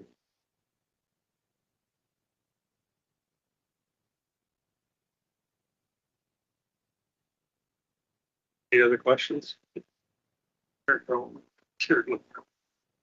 I guess my comment would be, is it our job as a municipality to get involved at that level when it's private land? Or is it the private landowners who all need to come together and try to come to an agreement? Which would involve us as maybe one of those landowners, but it's not for us to facilitate, I don't think. Yeah, go ahead. Go ahead. To me, the only other thing I can say, because I don't really have an answer for that, is that Councillor Colburn suggested that you cannot prescribe things on private land, whereas I read recently that somewhere in Prince Edward County, landowners were given notice about what was required on their private driveways, and I'm assuming this would be long farm lanes. Doesn't matter. It's 19 feet wide, 16 feet high clearance in order to be assured of emergency services. And that was sent out or is being sent out. And I'm wondering if, and no potholes and snow clearance in the winter, which wouldn't apply in this case. But anyway, so I heard that Councilor Colburn thought, well, you can actually. Yeah, it is prescribing now. Certain standards be met for, if we want to call it a private road, which I'm still struggling with, but anyway, if you want to call it the private road, in order for us to be assured of emergency services, that to me would be another option, that you could prescribe that in order to get emergency services in a timely fashion, this is what's expected. And maybe that would, the homeowners who dig holes and put up fences in the position of having to comply. It's only a thought, and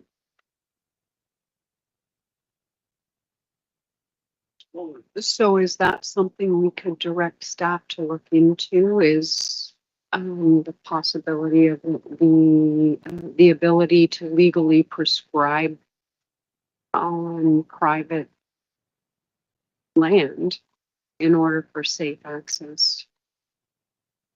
I know you delved into that a little bit already in your discussion with our fire chief.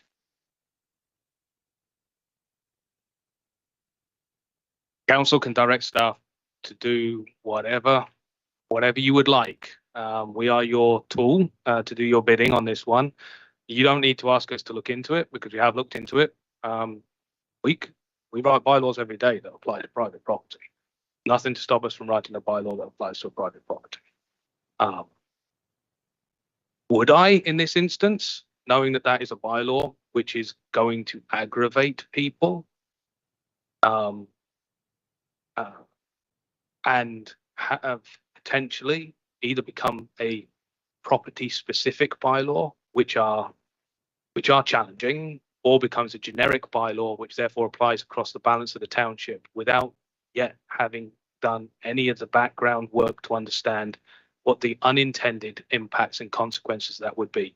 Bearing in mind, we have many private roads in this township. And so creating a standard without knowing yet what the standards are on all of those others might be, I wouldn't advise doing it. But in terms of the direction, I can tell you right now, we have the power to do it. We can write a bylaw to require a standard of maintenance on something.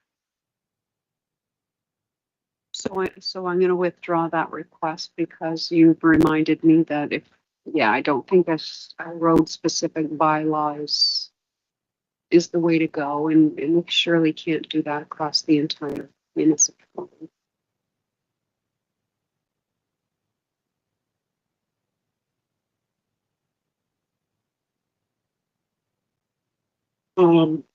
So we have the recommendation that reads report CA 02023-12 received for information. Further comments? Call the vote. All those in favor? Okay, that is carried.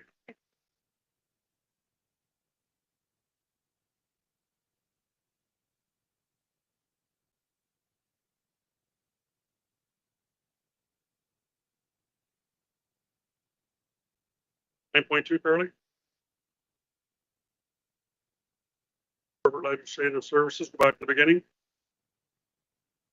9.2.1 CRO 2023-043 multi-year accessibility plan 2024 through 2028. Recommendation reads that 2024-2028 multi-year accessibility plan be approved. That staff be directed to present a bylaw for enactment on the November 8th, 2023 meeting of council to adopt the plan effective January 1, 2024 and repeal bylaw 2019-119. Seconder. Winners, Mr. Thompson. Carly, would you like to speak to this? Thank you, Deputy Mayor. Through you, I'm pleased to present the draft 2024 to 2028 multi-year accessibility plan. The township currently has an accessibility plan in accordance with the requirements of legislation. It does expire on December 31st, so this is why you're seeing it now, just so we have a little bit of wiggle room if there are any revisions that need to be made to the draft plan. The plan was drafted in consultation with staff across the organization. The public was engaged, and this plan was also reviewed by the Grey County Joint Accessibility Advisory Committee. As I said, it is a legislated requirement, and it is being presented to provide some direction and guidance in making the township accessible to residents and visitors of all abilities. So it is supposed to inform decision-making at the council level, but also give some staff for direction on what the priorities may be in terms of accessibility across the township. Worth noting, earlier we had a delegation from the Alzheimer's Society. One of the commitments in the plan is some investigation into making the township a dementia-friendly community. This also has aspects on our customer service provision, so that will be included in some staff training. Just wanted to highlight that because it was a perfect night for tonight. Also, I wanted to note that a detailed report on the current plan and what we've achieved thus far, what's outstanding, will be brought to council at a later date. So that will be in front of you before the new plan comes into force. And it also does meet our legislative requirements under the Accessibility for Ontarians with Disabilities Act and the standard regulation. I would be happy to take any questions you may have. Any comments, Mayor Carlton? I do have a comment. Something similar to this got brought up at the county, and City of Owen Sound is now on that county joint advisory committee. The other question I have has to do with the AODA training. So I'm on English Falls Arboretum Alliance, and we each have to take training because we're a member of one of those committees. So this was my reminder. I haven't done that yet. Or do we all here have to take that same training? Through your deputy mayor to Mayor Carlton, yes, council is mandated to take that training, and I don't believe that has happened. So as part of the revamped training policy, which you will see following this, some updated training will be going out. Further questions? Gonna call the vote. All those in favor? It's carried. Let's go. 9.2.2 COR 2023-044 Integrated Accessibility Standards and accessible customer service policies. Recommendation reads that the integrated accessibility standard policy and the accessible customer service policy be approved, and the staff be directed to prepare bylaws for enactments for each respective policy and repeal bylaw 4-2010 40-2016. For a second, Mr. Thompson, Mr. Colburn, Harley, I guess you're up again. Thank you. Through you, Deputy Mayor. So these policies were subject, these were existing policies, and they were subject to an audit earlier this year. They did not meet the compliance standards of the AODA and Regulation 191.11, which is the integrated standard that I mentioned earlier. The policies are being presented to you to rectify those compliance issues. These policies have been confirmed as compliant by the Ministry for Seniors and Accessibility, and these policies have also been reviewed by the Grey County Joint Accessibility Advisory Committee. So these policies before you are 100% compliant, and they meet the standards, which puts us in a better place going forward. And just to highlight, the mayor did have a question about training. So the training contained within this does include something that we onboard new staff with through, it's electronic, but this policy also includes a commitment for some more hands-on training that would be undertaken biannually. So council would be invited to participate in those sessions so that you meet the training requirements that are required of all township employees, volunteers, etc. So everybody across the organization who has a role in policy making is required to be trained in the requirements of the AODA and its regulation. Good. From council. Over. Just I guess a minor housekeeping detail, and maybe you have spotted it, but on page 1 of the policy form, I think there was a wording issue or a typo, and I'm trying to find where I have highlighted that, and I can no longer find it. It's just a wonky sentence there. So I wonder if a word had been left out. Which one is the policy? Is that the integrated? It appears you may be looking at the accessible customer service policy. Apologies, through you, Deputy Mayor. And it does appear that there is a redundant word. Oh, yes. I wonder if it allows them to maintain. Okay. Yeah, I would be happy to make that administrative amendment before the bylaw is presented. Thank you. That'd be great. I wondered too about the feedback form. It doesn't really have a title on it. Is that just a general feedback form, or should it say something about accessibility at the top of it rather than just in the small print bottom?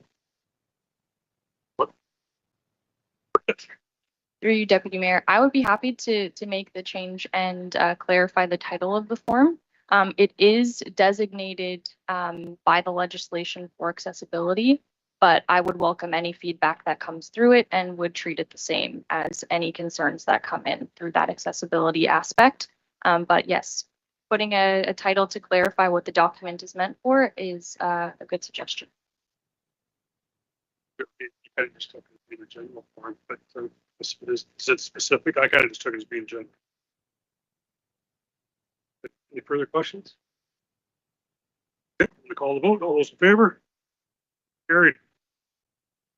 All right, 9.3 or 9.2.3 COR 2023-45 2024 fees and charges, proposed changes. Recommendation reads that council receive this report for information and the council directs staff to present a bylaw to adopt the 2024 fees and changes of upcoming council meeting. Over in a second. Over, Mr. Thompson. Treasurer Samantha, you will speak to this. Yes, thank you. So through your chair, you will see in front of you some proposed fees and charges for the 2024 year.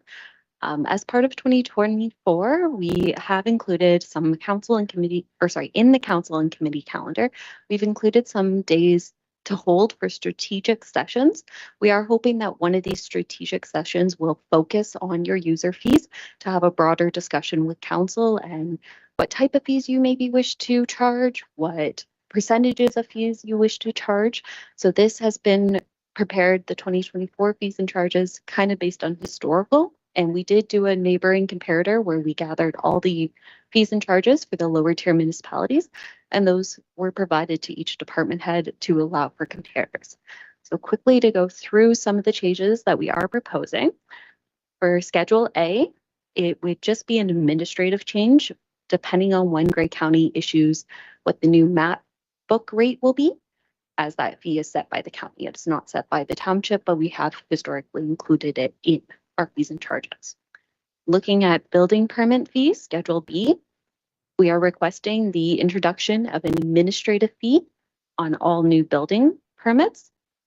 This is to cover various costs, operational costs. We have had instances where residents will apply for a building permit and then abandon the permit before a permit is issued. When those instances happen, we don't receive any money, but we may have put in and been right about to issue a permit.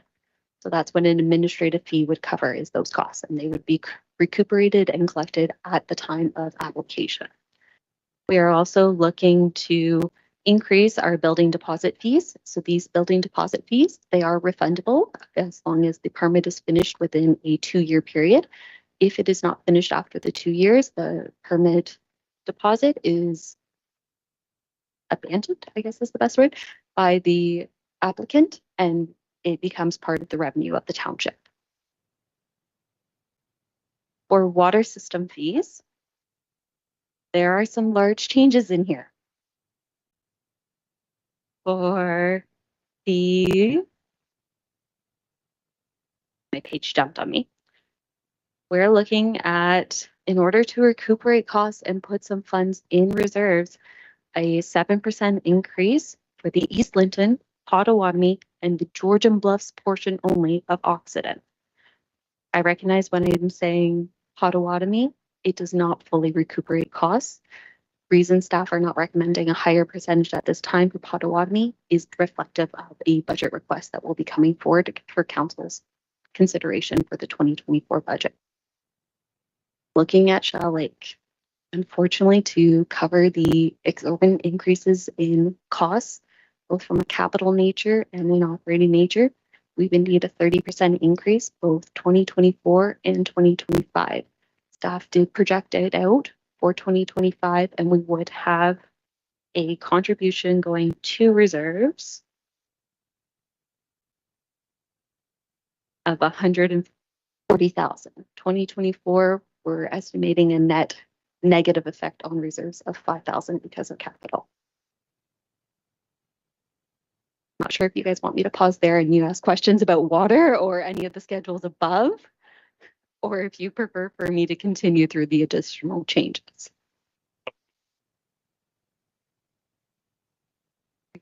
Thanks, Chair Pringle. I kind of wish this wasn't our last major sort of item to discuss, because I think we're all feeling a little tired and I feel like this is important. When I look at the chart on page 11 of 27,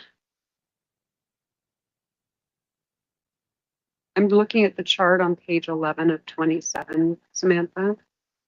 And I'm looking at the East Linton figure. All of the rest of them show the original and then the redlined new figure, but I don't see that for East Linton in that chart. So it's at 277.32 for the base rate. What was it before that? Am I reading this wrong or no?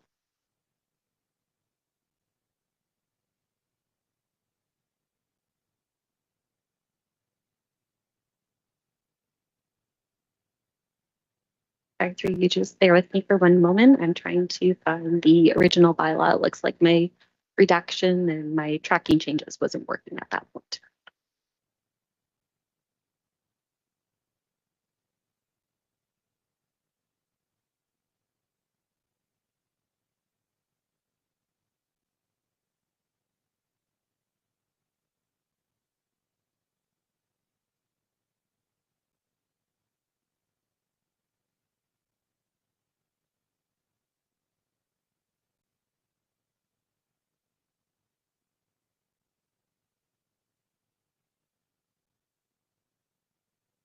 Okay, so apologies for that delay.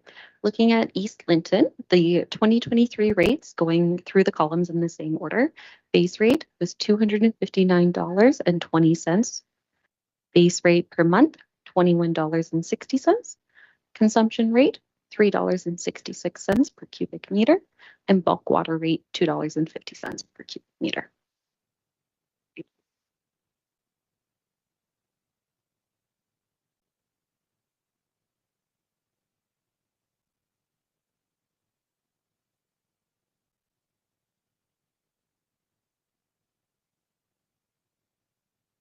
So I guess I'm just wondering for Shallow Lake. So you haven't gotten to that one yet, have you? That's the 30% increase in the base rate. What's that? So that's the base rate. I'm just trying to get my head wrapped around this. What kind of a difference is that going to make for a family this next year compared to the previous year? So through your chair, that can fluctuate depending on consumption. So if we're only looking at a base portion, it is an increase of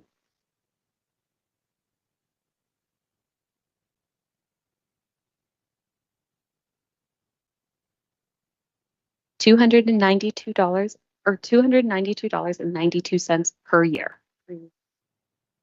And just finally, the last question I had on that same chart on page 3 of 7 was the Potawatomi column at 50,000. I wondered how we got that for Potawatomi, but you've answered that previously in terms of it being a different budget ask. Is that why that number looks? Does that account for work that's going to be done in association with the Potawatomi system? So through your chair, the 50,000 is the estimated 2023 ending reserve balance. So the net decrease on 2024 is the negative 39,523. Potawatomi system has a carry forward operating deficit that has not been funded from reserves. So the reason I'm not at this time recommending a large increase to Potawatomi, it would need approximately a 45% increase over a span of 2 years, 45% each year before it saw any profits, is because of a budget request that is coming forward. So that's why I've only recommended the 7% at this time.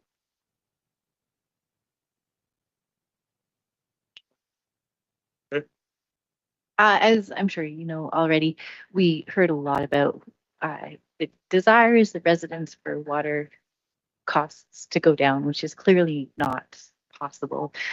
That being said, I think it was phrased as unexpected operating costs, capital improvements, and the reserves. I understand.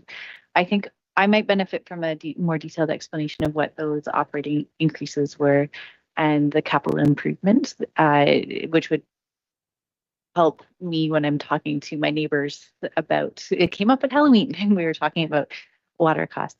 I have another thought as well, but would you like to address this one first and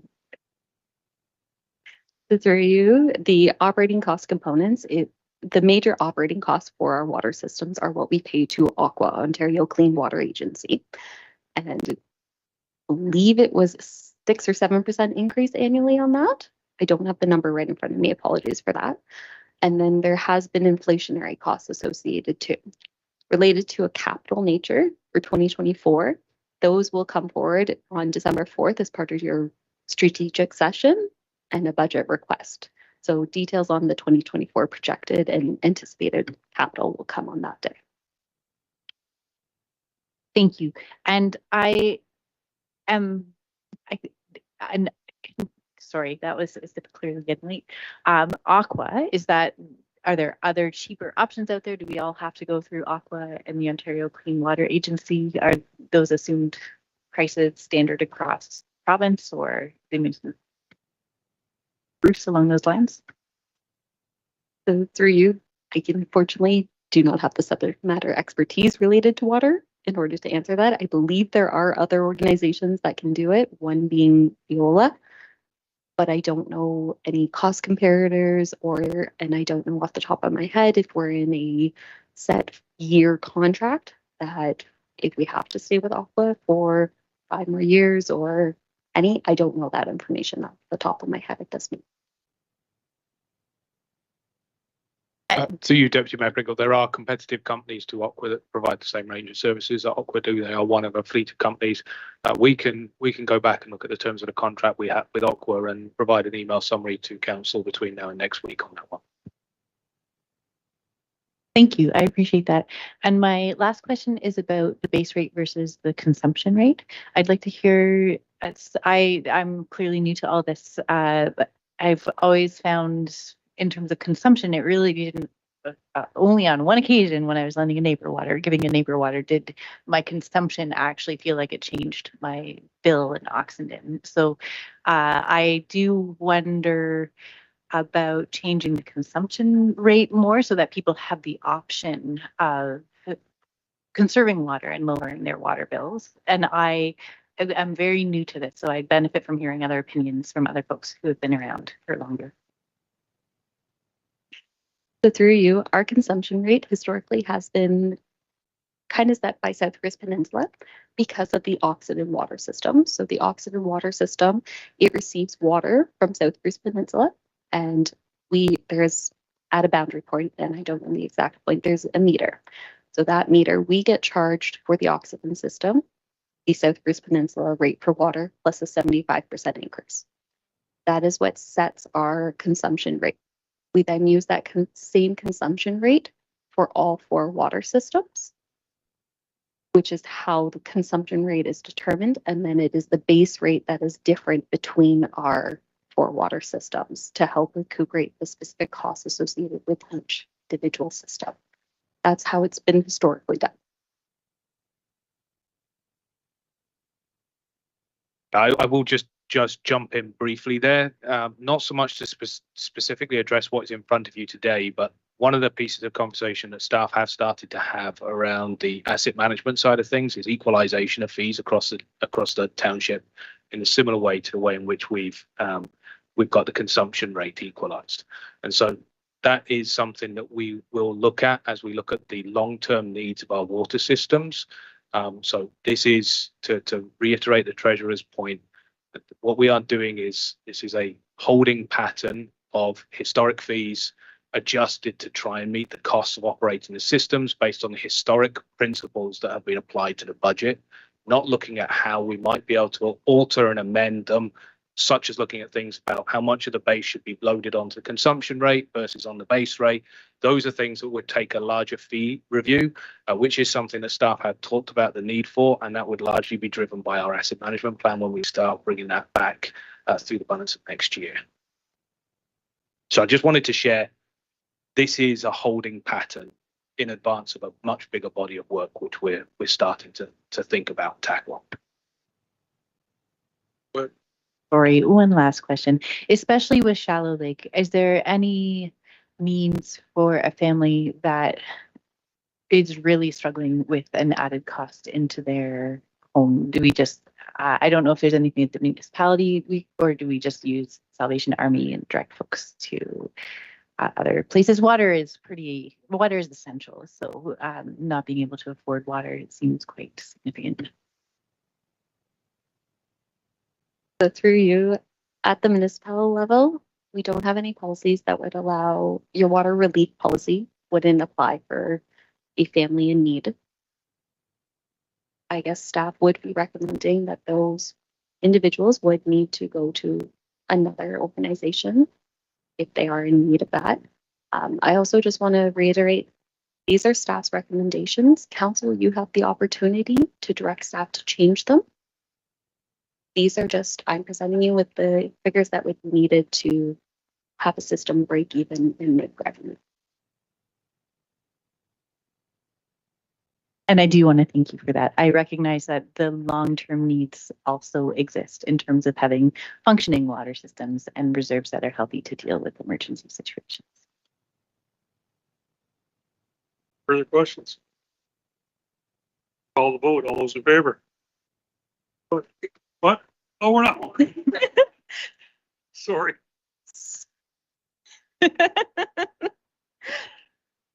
Apologies. I just wanted to stop at water because I knew there was a large increase being recommended there. So I wanted to allow for discussion at the time.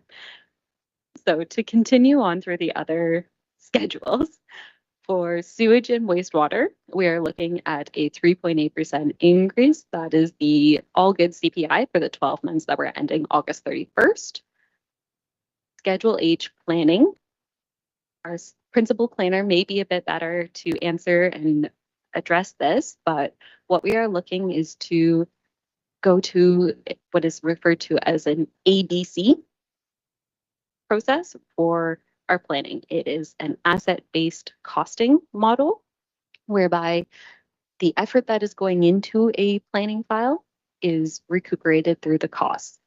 And I might turn it to Michael to answer any questions if you do.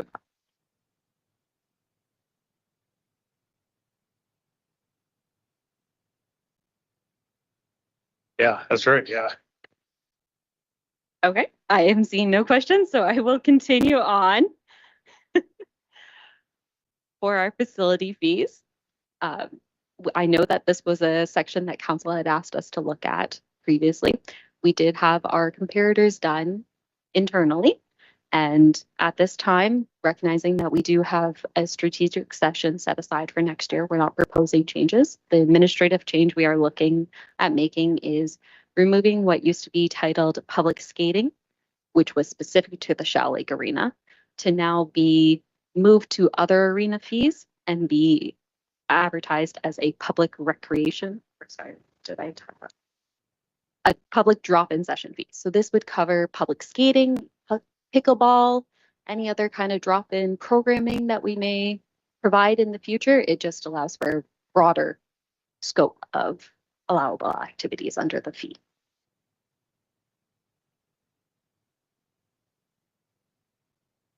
So I think you've answered my question. I was concerned that we were doing away with the drop-in fee and making it just an hourly rental. And I have received some correspondence from a company who's planning to offer leagues in some of our facilities. And I think that's great.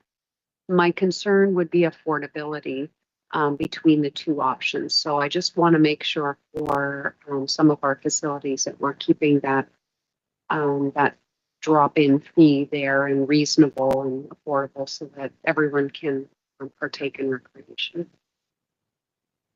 Good. So it would be a drop-in fee of $3 per drop-in. Looking at Schedule M, our cemetery fees, we have included a 3.8% increase on our interment and disinterment and plaque sales. Again, this is the all good CPI for the 12 months ending August 31st of this year. I do just want to asterisk, there may be some additional administrative changes that are required to our cemetery fee. This is partly why the recommendation does not have a date to bring the bylaw forward, along with the water. We're currently in negotiations with our cemetery service provider, and we're just trying to finalize what those fees may look like to ensure that we're recuperating costs associated with interments and disinterments. Those were all of our recommendations as to changes. council, as I said before, you're welcome to provide direction to staff if you wish to change any of those or further information. We're here to support. Great job, great report. My only concern is I don't want to look like we're a red tape administration sort of place. And then we read daily on the newspapers and the media that, affordable housing. And I look at $716,000 in reserves in our building department fund. And we're trying for an administration fee, and I understand why. But I also understand some municipalities collect that fee up front. They don't process an application, they don't look at an application until the fee comes in. So you're covered if somebody wants to pull it back, you want to refund a portion of it. It just, you hear daily, affordable housing, $50 doesn't make or break. But it's just the stigmatism that I look at it saying, hey, affordable housing starts at the municipal level too.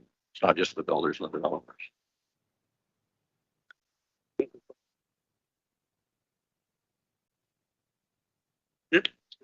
So I can offer a quick comment on that. And so affordability is obviously a very significant issue. Sometimes we look to some of our neighbours where that might be more acutely observed, but certainly it's not something which is not felt within the township. And Councillor Day has spoken about affordability of living as well as affordability of development, housing, and so on and so forth. And so I anticipate that this will be a topic for some significant conversation over coming months around the Horseshoe and with staff and through looking at the township we want to build into the future and how we address those affordability issues. I don't think necessarily we need to embed it into this, but I definitely think we need to bear in mind how this impacts affordability and other tools we might have to reduce fees, waive fees, and offset fees in other ways to encourage the sorts of development we want to see.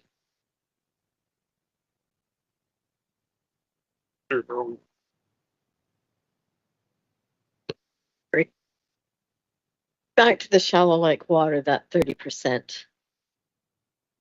That's almost 300 a year per home for 2 years in a row. What's the impact to the township if we back that off by half or go down to 10%? We're doing it then over that many more years to arrive at. So through you, I don't have the numbers right in front of me, but the farther you project it out, the more expenses will also increase. So if you went from a 2, you might be pushing yourself into now, if you're cutting it in half, a 5, possibly a 6. If you're cutting it by a third, you might be going into a 10-year event before you would see that recuperate in cost, just because of the inflation aspect also on the expense side, that you're lessening the gap between an increase in revenue and the increase in expense. That makes sense.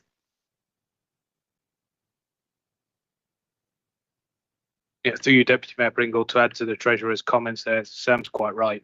But it is worth noting that even with the forecasted increases that we put before you today, which we acknowledge are significant and substantial, we are funding the operating that water system from the reserve for the next 2 years. So even with that increase, we are funding the operation of that system from the reserve. Yep. Questions? Today? Have you got a communication strategy to explain this to the folks, especially in shallow lakes?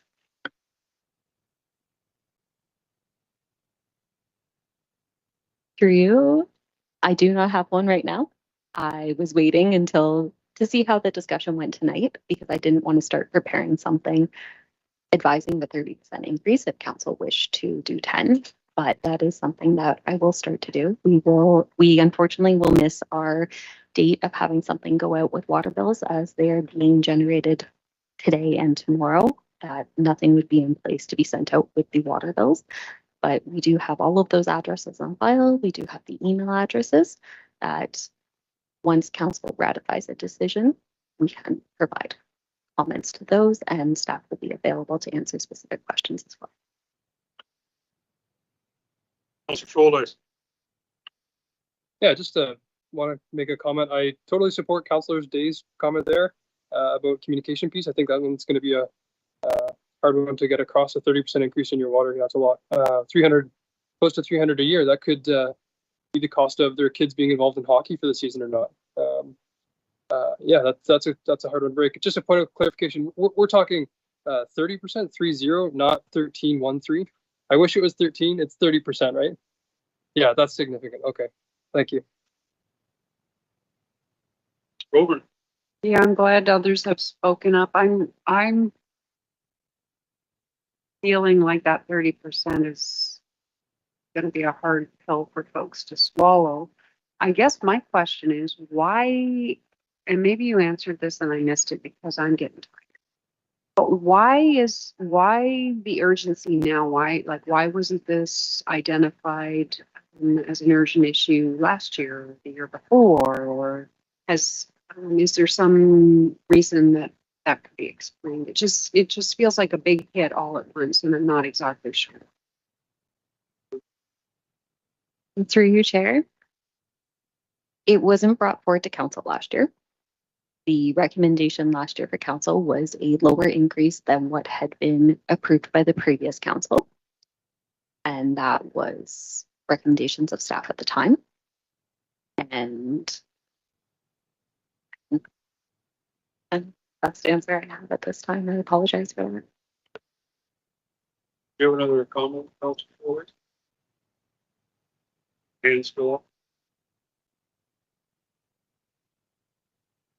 Oh, sorry. Here, I'll take my hand out. Sorry about that. No, you have a comment? Yeah, so I think through you, Deputy Mayor Pringle, I think to Ms. Buchanan's point, there was a fees and charges schedule that was put in place, which we haven't followed. So where staff are taking their direction from is to try and bring us back on track with a previous council direction around fees and charges. So that's kind of the approach we're trying to take to get us back on track after a few years of not having followed through on that direction through successive budget cycles. I will reiterate, staff are not unaware of the significance of this one. And so if there is concern of council, we can perhaps come back and have a separate conversation around the fees and charges, provide a little bit more background and information if that is something that council members would feel they would benefit from in terms of going forward with this. At the end of the day, communication strategies we will come up with around everything to do with budget. And there are going to be some hard stories to tell, and this might be just one. So I wonder if, so I think I heard you mention talking about doing some, looking for some uniformity between costs. If we're headed that way, which I think is kind of a big bang moment, is there an appetite to moving towards that now to help alleviate some of that?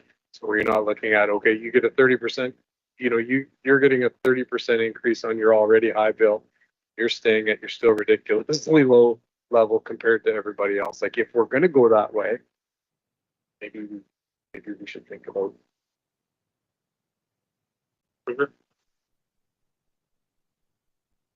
Sorry, I agree. So to do that, I would probably recommend a water rate study be done.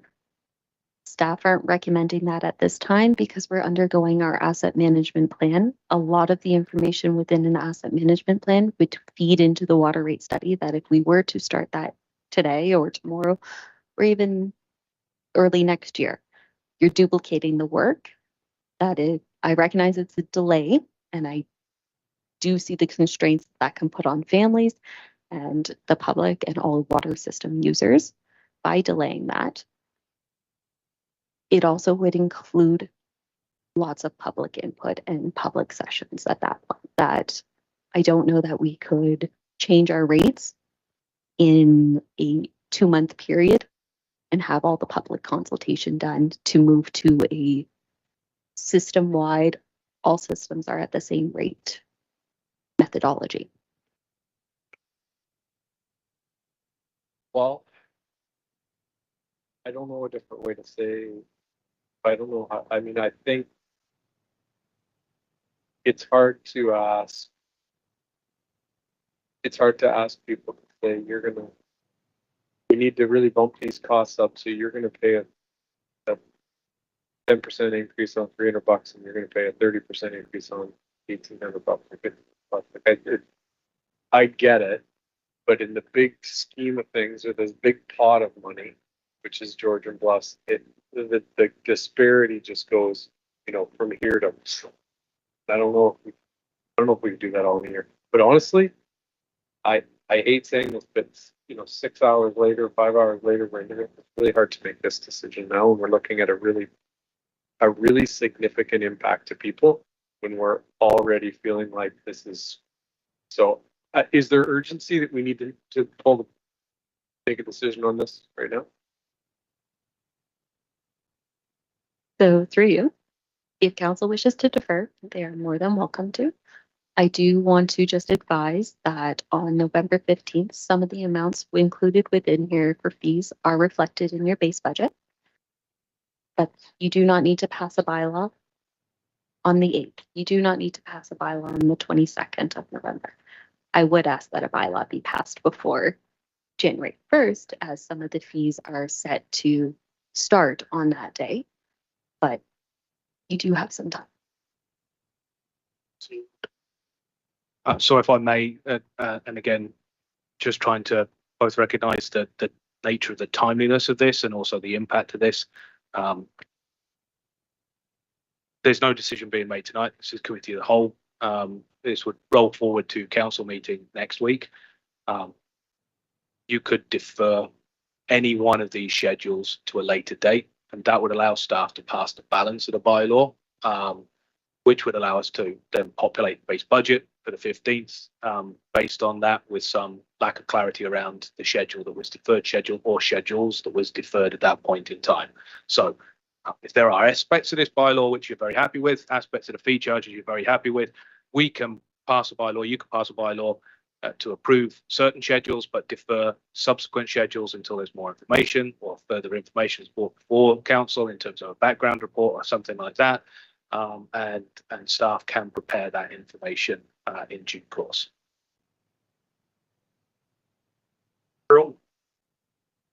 I would suggest, and I was thinking of that we pull the water rates out of there and pass everything else and then have further discussion on the water rates. And that allows us to get moving with all the other fees. Move forward with that, Carlton, to move on that deferring. Is there a second here for them? Okay. I would second that. What? Okay. All right, call the vote. All those in favor of deferral of the water rate? All those for it? That's carried.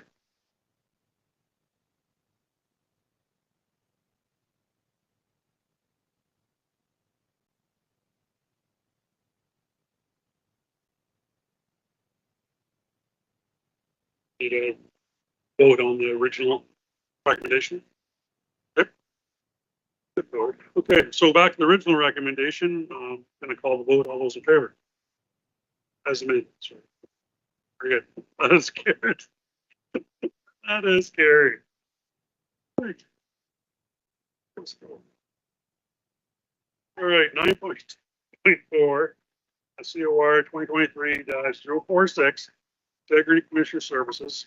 Recommendation reads that staff be directed to engage Principals Integrity to renew the existing agreement as outlined in report COR 2023-046 as option 1, and that staff be directed to present a bylaw to authorize the mayor and clerk to enter an agreement for services and repeal bylaw 2019-015 for an enactment at a future meeting. Council. Over a second. Warren, Thompson, and I believe Carly.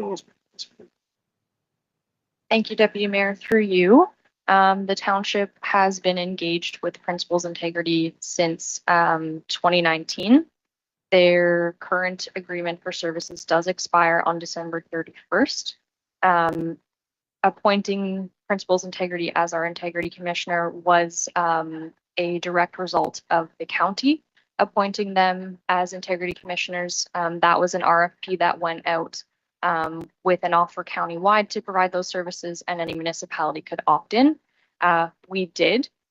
The county has just approved a renewal of their existing agreement, and therefore you're seeing this report before you today, just to get the ball rolling in advance of that expiry. Staff are recommending that if council is satisfied with the relationship that exists with Principals Integrity and wish to follow the county's lead, that we renew the existing agreement. To take any questions. Yep, questions from council? Any question? Call the vote. All those in favor? Carried. All right, 9.3, Community and Environmental Services, 9.3.1, CES 2023-021, Winter Operations Recommendation reads, Council approved the use of up to $15,000 of vehicle and equipment reserve funds to purchase pickup truck sander unit. Mover and seconder. Carlton. Mr. Thompson. And I do believe I see Jerry online there. Welcome, Jerry.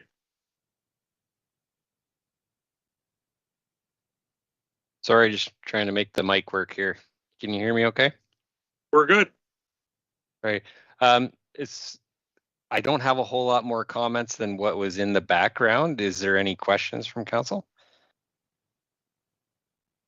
Any questions from council? Yep, Councilor Winters. If I may, I'm just a little concerned why we want a sander for a pickup truck when we have 8 plow trucks with sanders. Currently drive by all of the facilities. I mean, historically, the road plows have been brought in after the parking lots have been plowed, not deviating equipment from the current routes. When I read the report, I mean, I know a little bit more history here than most council, but we had 1 plow shared between 2 pickups. 2019, that plow was stolen. So as a replacement, the township got a replacement plow. 2 years ago, the OPP found the plow that was stolen and returned it to the municipality. There was a second plow added to a truck. Back in the day, the mindset was that the plow was easily disconnected from a pickup truck. So 1 patrol truck doing patrol and then would clean the municipal parking lots. It was also available for service on the roads, breakdowns, that sort of thing through the night. But you never relied on that pickup because it could be elsewhere doing service. So when I read this and I see a second pickup truck with a sander body, it looks to me like a duplication of services, and I'm really not in support of it.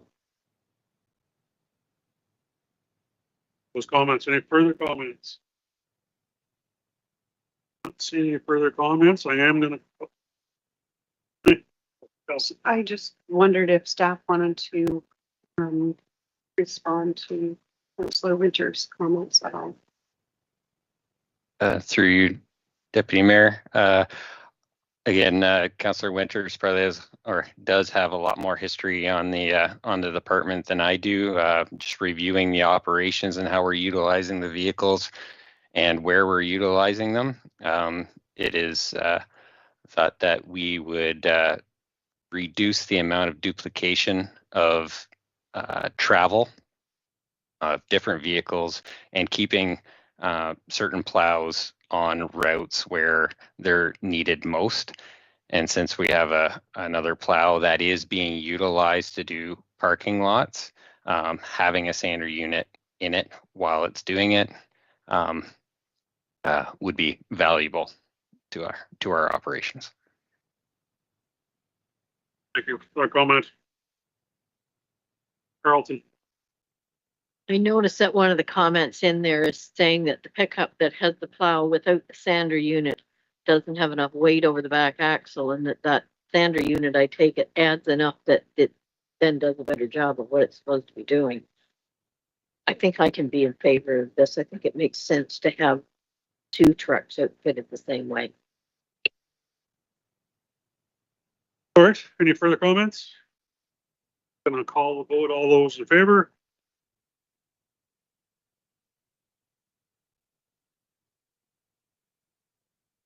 So.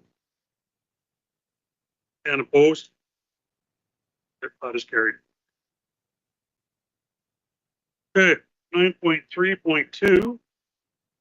CES 2023-022 Corporate Action Plan. Recommendation reads the council adopt a corporate climate action plan presented alongside report CES 2023-22 and the council directs staff to submit the plan for recognition through ECP for milestones 2 and 3, and the council directs staff to implement actions within the plan through subsequent budget cycles, including an upcoming 2024 budget cycle. We're in a seconder. Today, Thompson and Niall, you gonna speak to this one? Yeah, through you, Deputy Mayor Pringle. I kind of wish I wasn't talking on this subject between us and approaching 10 o'clock in the evening. Just a question.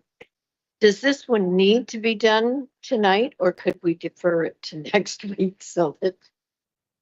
Because I think this is going to be a fairly long one. If it needs to be done tonight, but if not, I would suggest something that needs a lot of discussion at this time of night.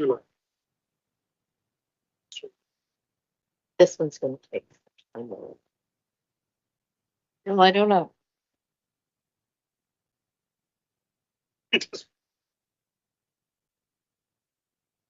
If nobody up here has questions on this,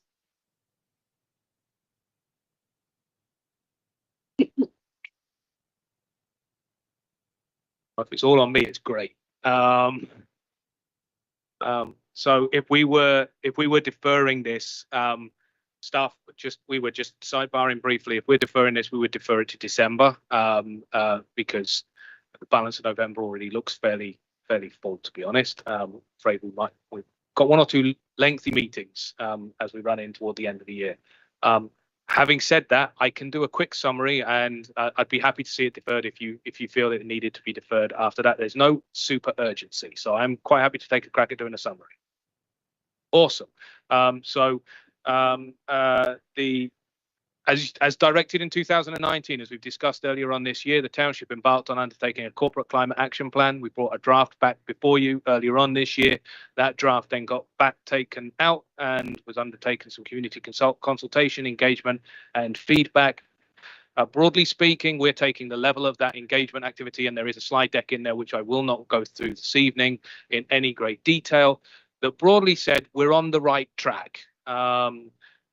Community expressed views around the targets in the plan, the content of the plan, and broadly speaking, felt that we were on the right track. There were a number of comments that were raised through that, which really take a little bit more of a look. And so the first theme of areas where we heard from community around nature-based solutions. This is what we're doing in the natural environment, which might offset, mitigate, or lower our greenhouse gas emissions, was largely absent in the past plan, as discussed earlier on this year. Staff weren't bringing that forward in this first corporate climate action plan. It came out very strongly from community that that's something that we should be included within this this corporate climate action plan. And so staff added a new focus area to talk about some of the nature-based solutions. I think at this point in time, it's going to be very difficult to quantify the impact that work will have. But by doing that work and recording it, we will, when the tools become available for us to quantify that impact in subsequent editions of our climate action plan, be able to quantify that work. So it's not necessarily going to dramatically change how we can reflect our greenhouse gas emissions over the next few years, but it will be something over the subsequent plans as we go through to that 2050 deadline. We will get increasing quality of information. The corporate emissions targets, there were some conversations both pro and con for the targets that we've established, but broadly speaking, through conversations with community, there was a sense that as long as we get to net zero at some point, they're quite happy to see us take a realistic approach to start with, and tighten it up as we go forward. There was a desire to see some community information around waste and how our work in terms of waste and our influence on waste, both corporately and within the community, is an important part, and so that has been reflected in the plan. One of the other really big areas that came through all of the forms of engagement was municipalities' role in demonstrating leadership. in so much as it's not just important for us to take actions to lower our greenhouse gas emissions, there is almost as equal important, if perhaps not even more importance, of us being shown and being seen to be taking those actions to lower our greenhouse gas emissions, to become municipal leaders and to become community leaders and really inspire community action through our own actions. And so again, we've tried to strengthen a lot of the language and the areas where we're able to demonstrate that leadership side of things. There was a conversation around the need to incentivize community action. So the municipality as a leader, how do we make sure that community is following our lead? That's something that we haven't actually amended in this plan. And that's largely because the community actions are embedded within the Grey County plan. And so we have left that to the Grey County plan and subsequent community work that might stem from that. Reconciliation and Indigenous engagement came up very strongly through the plan and the opportunities that existed for that. We haven't strengthened much of the language in there. It is something which is kept within the opening statement of the plan, the importance of this plan in terms of meaningful steps towards reconciliation. But we definitely need to have some conversations on that. And so as an action going forward, looking at how we can work better with Indigenous community and learn from Indigenous community as we start to implement measures in our work is something which will be woven throughout the actions on a going forward basis. Fiscal responsibility, we had comments on both ends of the spectrum here. We had a number of people that said, now it's too late to be taking action, but take action now. Even though it's too late, take action now, invest in this, make this a priority. We want to see this carried through. The other end of the spectrum, we had community members that talked a lot actually, about how this was outside the boundaries of municipal responsibility. This is not a priority for investment, and they don't want to see any impact on taxes as a result of us addressing climate change. So we definitely had a split on this and very strong opinions on both sides of that one. So we noted the fact in the plan that some climate actions can be very expensive. We will be seeking grant aid wherever we are possibly able to achieve that, and we will be bringing forward actions under the Climate Action Plan through subsequent budget processes to be balanced with the rest of the budget and the priorities of council. There was a broad comment around talking about zero emission rather than electric vehicles. That's been accommodated.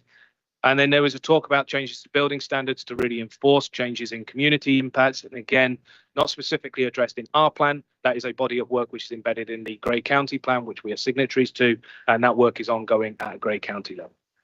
So at this point in time, we are recommending adoption of this plan and passing it on. It is noted that PCP congratulated on passing us milestone 1 between the adoption of the draft plan and this plan, gave us hints and tips towards what it would take to get milestones 2 and 3 checked off, and our staff's opinion that on the passing of this plan, we'll be resubmitting it and should see some success at milestones 2 and 3, and this plan will help inform future budgets, including the one you're going to see in a few weeks' time. Thanks all for that. Questions? Mr. Thompson. I had no questions, I think. I was kind of surprised at the sample size. It was smaller. Thought that making a function that the people that responded would be really, really invested in this. I thought it was interesting that our very important rates barely crested 50%. Some regards up on that. I think it's great to have it done. Comments? Any further questions? Don't say anything. No, it's obviously a work in progress, and it's going to take some time, and there's a lot of good things in it. So I'm going to call the vote. All in favor? Scary.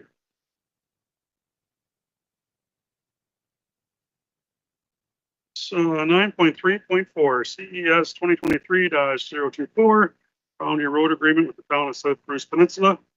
Recommendation reads that the mayor and clerk be authorized to enter into boundary road agreement with the town of South Bruce Peninsula. Mover second. Councillor Thompson, Councillor Day. And now I'm going to speak to this one too.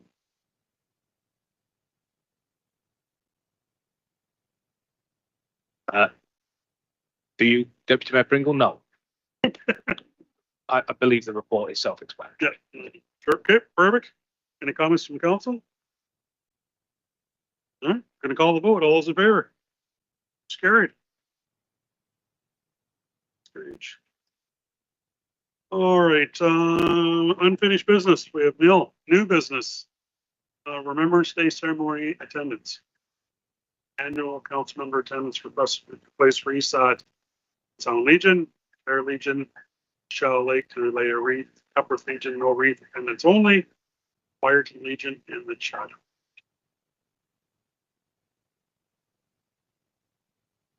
I will be at the Owen Sound Legion. Other takers for where we'd like to go, or yes, go ahead, Councilor Day. Unless somebody else would like to go to Wyerton. That would be a close one for me. Good, good. Start plans on one. I can go to Chad. So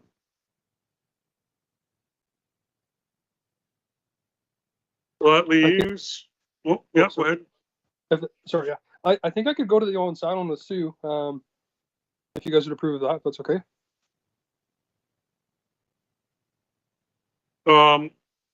Shell Lake or Hepworth and Tara would be other ones that we don't have anybody at right now, Isaac. Yeah, let me do, I'll do Shell Lake. That works perfect then. That's good. Yeah. Yep. So usually Shallow Lake and Hepworth are combined because Shallow Lake, you lay a wreath there at, I think it's 9:30 and then go on out to Hepworth for 11 o'clock, but there's no wreath at Hepworth. I don't know. See, that's a pretty far drive for me. Yeah, I'll do both. I'll do both. Okay. Okay. And that's on the 11th, right? Yes. Okay. Yep. I'll be there. Okay, perfect. Well, I just, if anybody is available, let's have to Steve, Air Legion. Yep. If anybody's available to do that one, that'd be great. So that, already know, I guess. All right, notice of motion. Point of order? Yeah. Will there be some further information about what time to arrive or other details that we should know? Through you, Deputy Mayor Pringle, I would be happy to follow up with individual council members with more detail about those ceremonies, their start times, where to be, when to be there. I would be happy to do that. I also wondered if council was interested in putting a motion forward to compensate council members for their attendance at the ceremonies, because you would be required to do that. Otherwise. Compensated for me as well. So my suggestion, and I've said this before, is put your time in at the township, donate the money to the Legion, because they can all use the extra money. So you put in, so if it's whatever you would get paid for that hour or whatever, then just donate that to the Legion. It is a valid expense of the township. Just Oh, can I just support what Sue's saying, that whatever amount of money that I would be paid, can we please put that towards the Legion? Gotcha. Yeah, so we need a motion to. So the motion would be that we each get paid, put it on your timesheet, but then yourself donate that money to the Legion. Oh, I see what you're saying. Yeah, okay. Yep. I got you. Okay. Do you want me to put the motion forward for that? Sure. Sure. Okay. Yeah, that sounds good. Hey, Carly, so we got a motion on the floor for councilors to donate their time, money back to the Legions.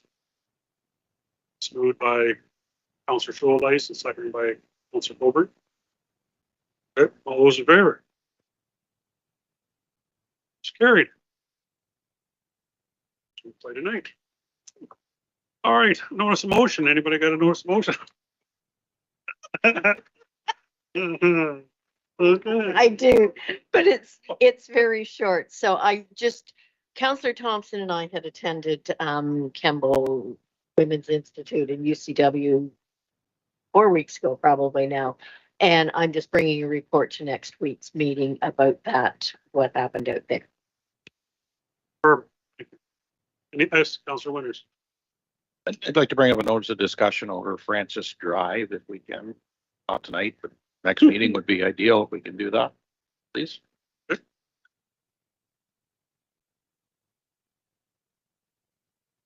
Any more than that? We're good? Okay. Not there yet. All right, I got a few things to read. All right, day of our next council meeting is November the 8th, 2023 at 5 p.m. If there is no further business, I will now call for an adjournment of this meeting. Need a mover and a seconder. Councilor Coburn, Mayor Carlton, discussion? Discussion? Yeah. All in favor? I'll call the vote. All in favor? We are adjourned. Oh,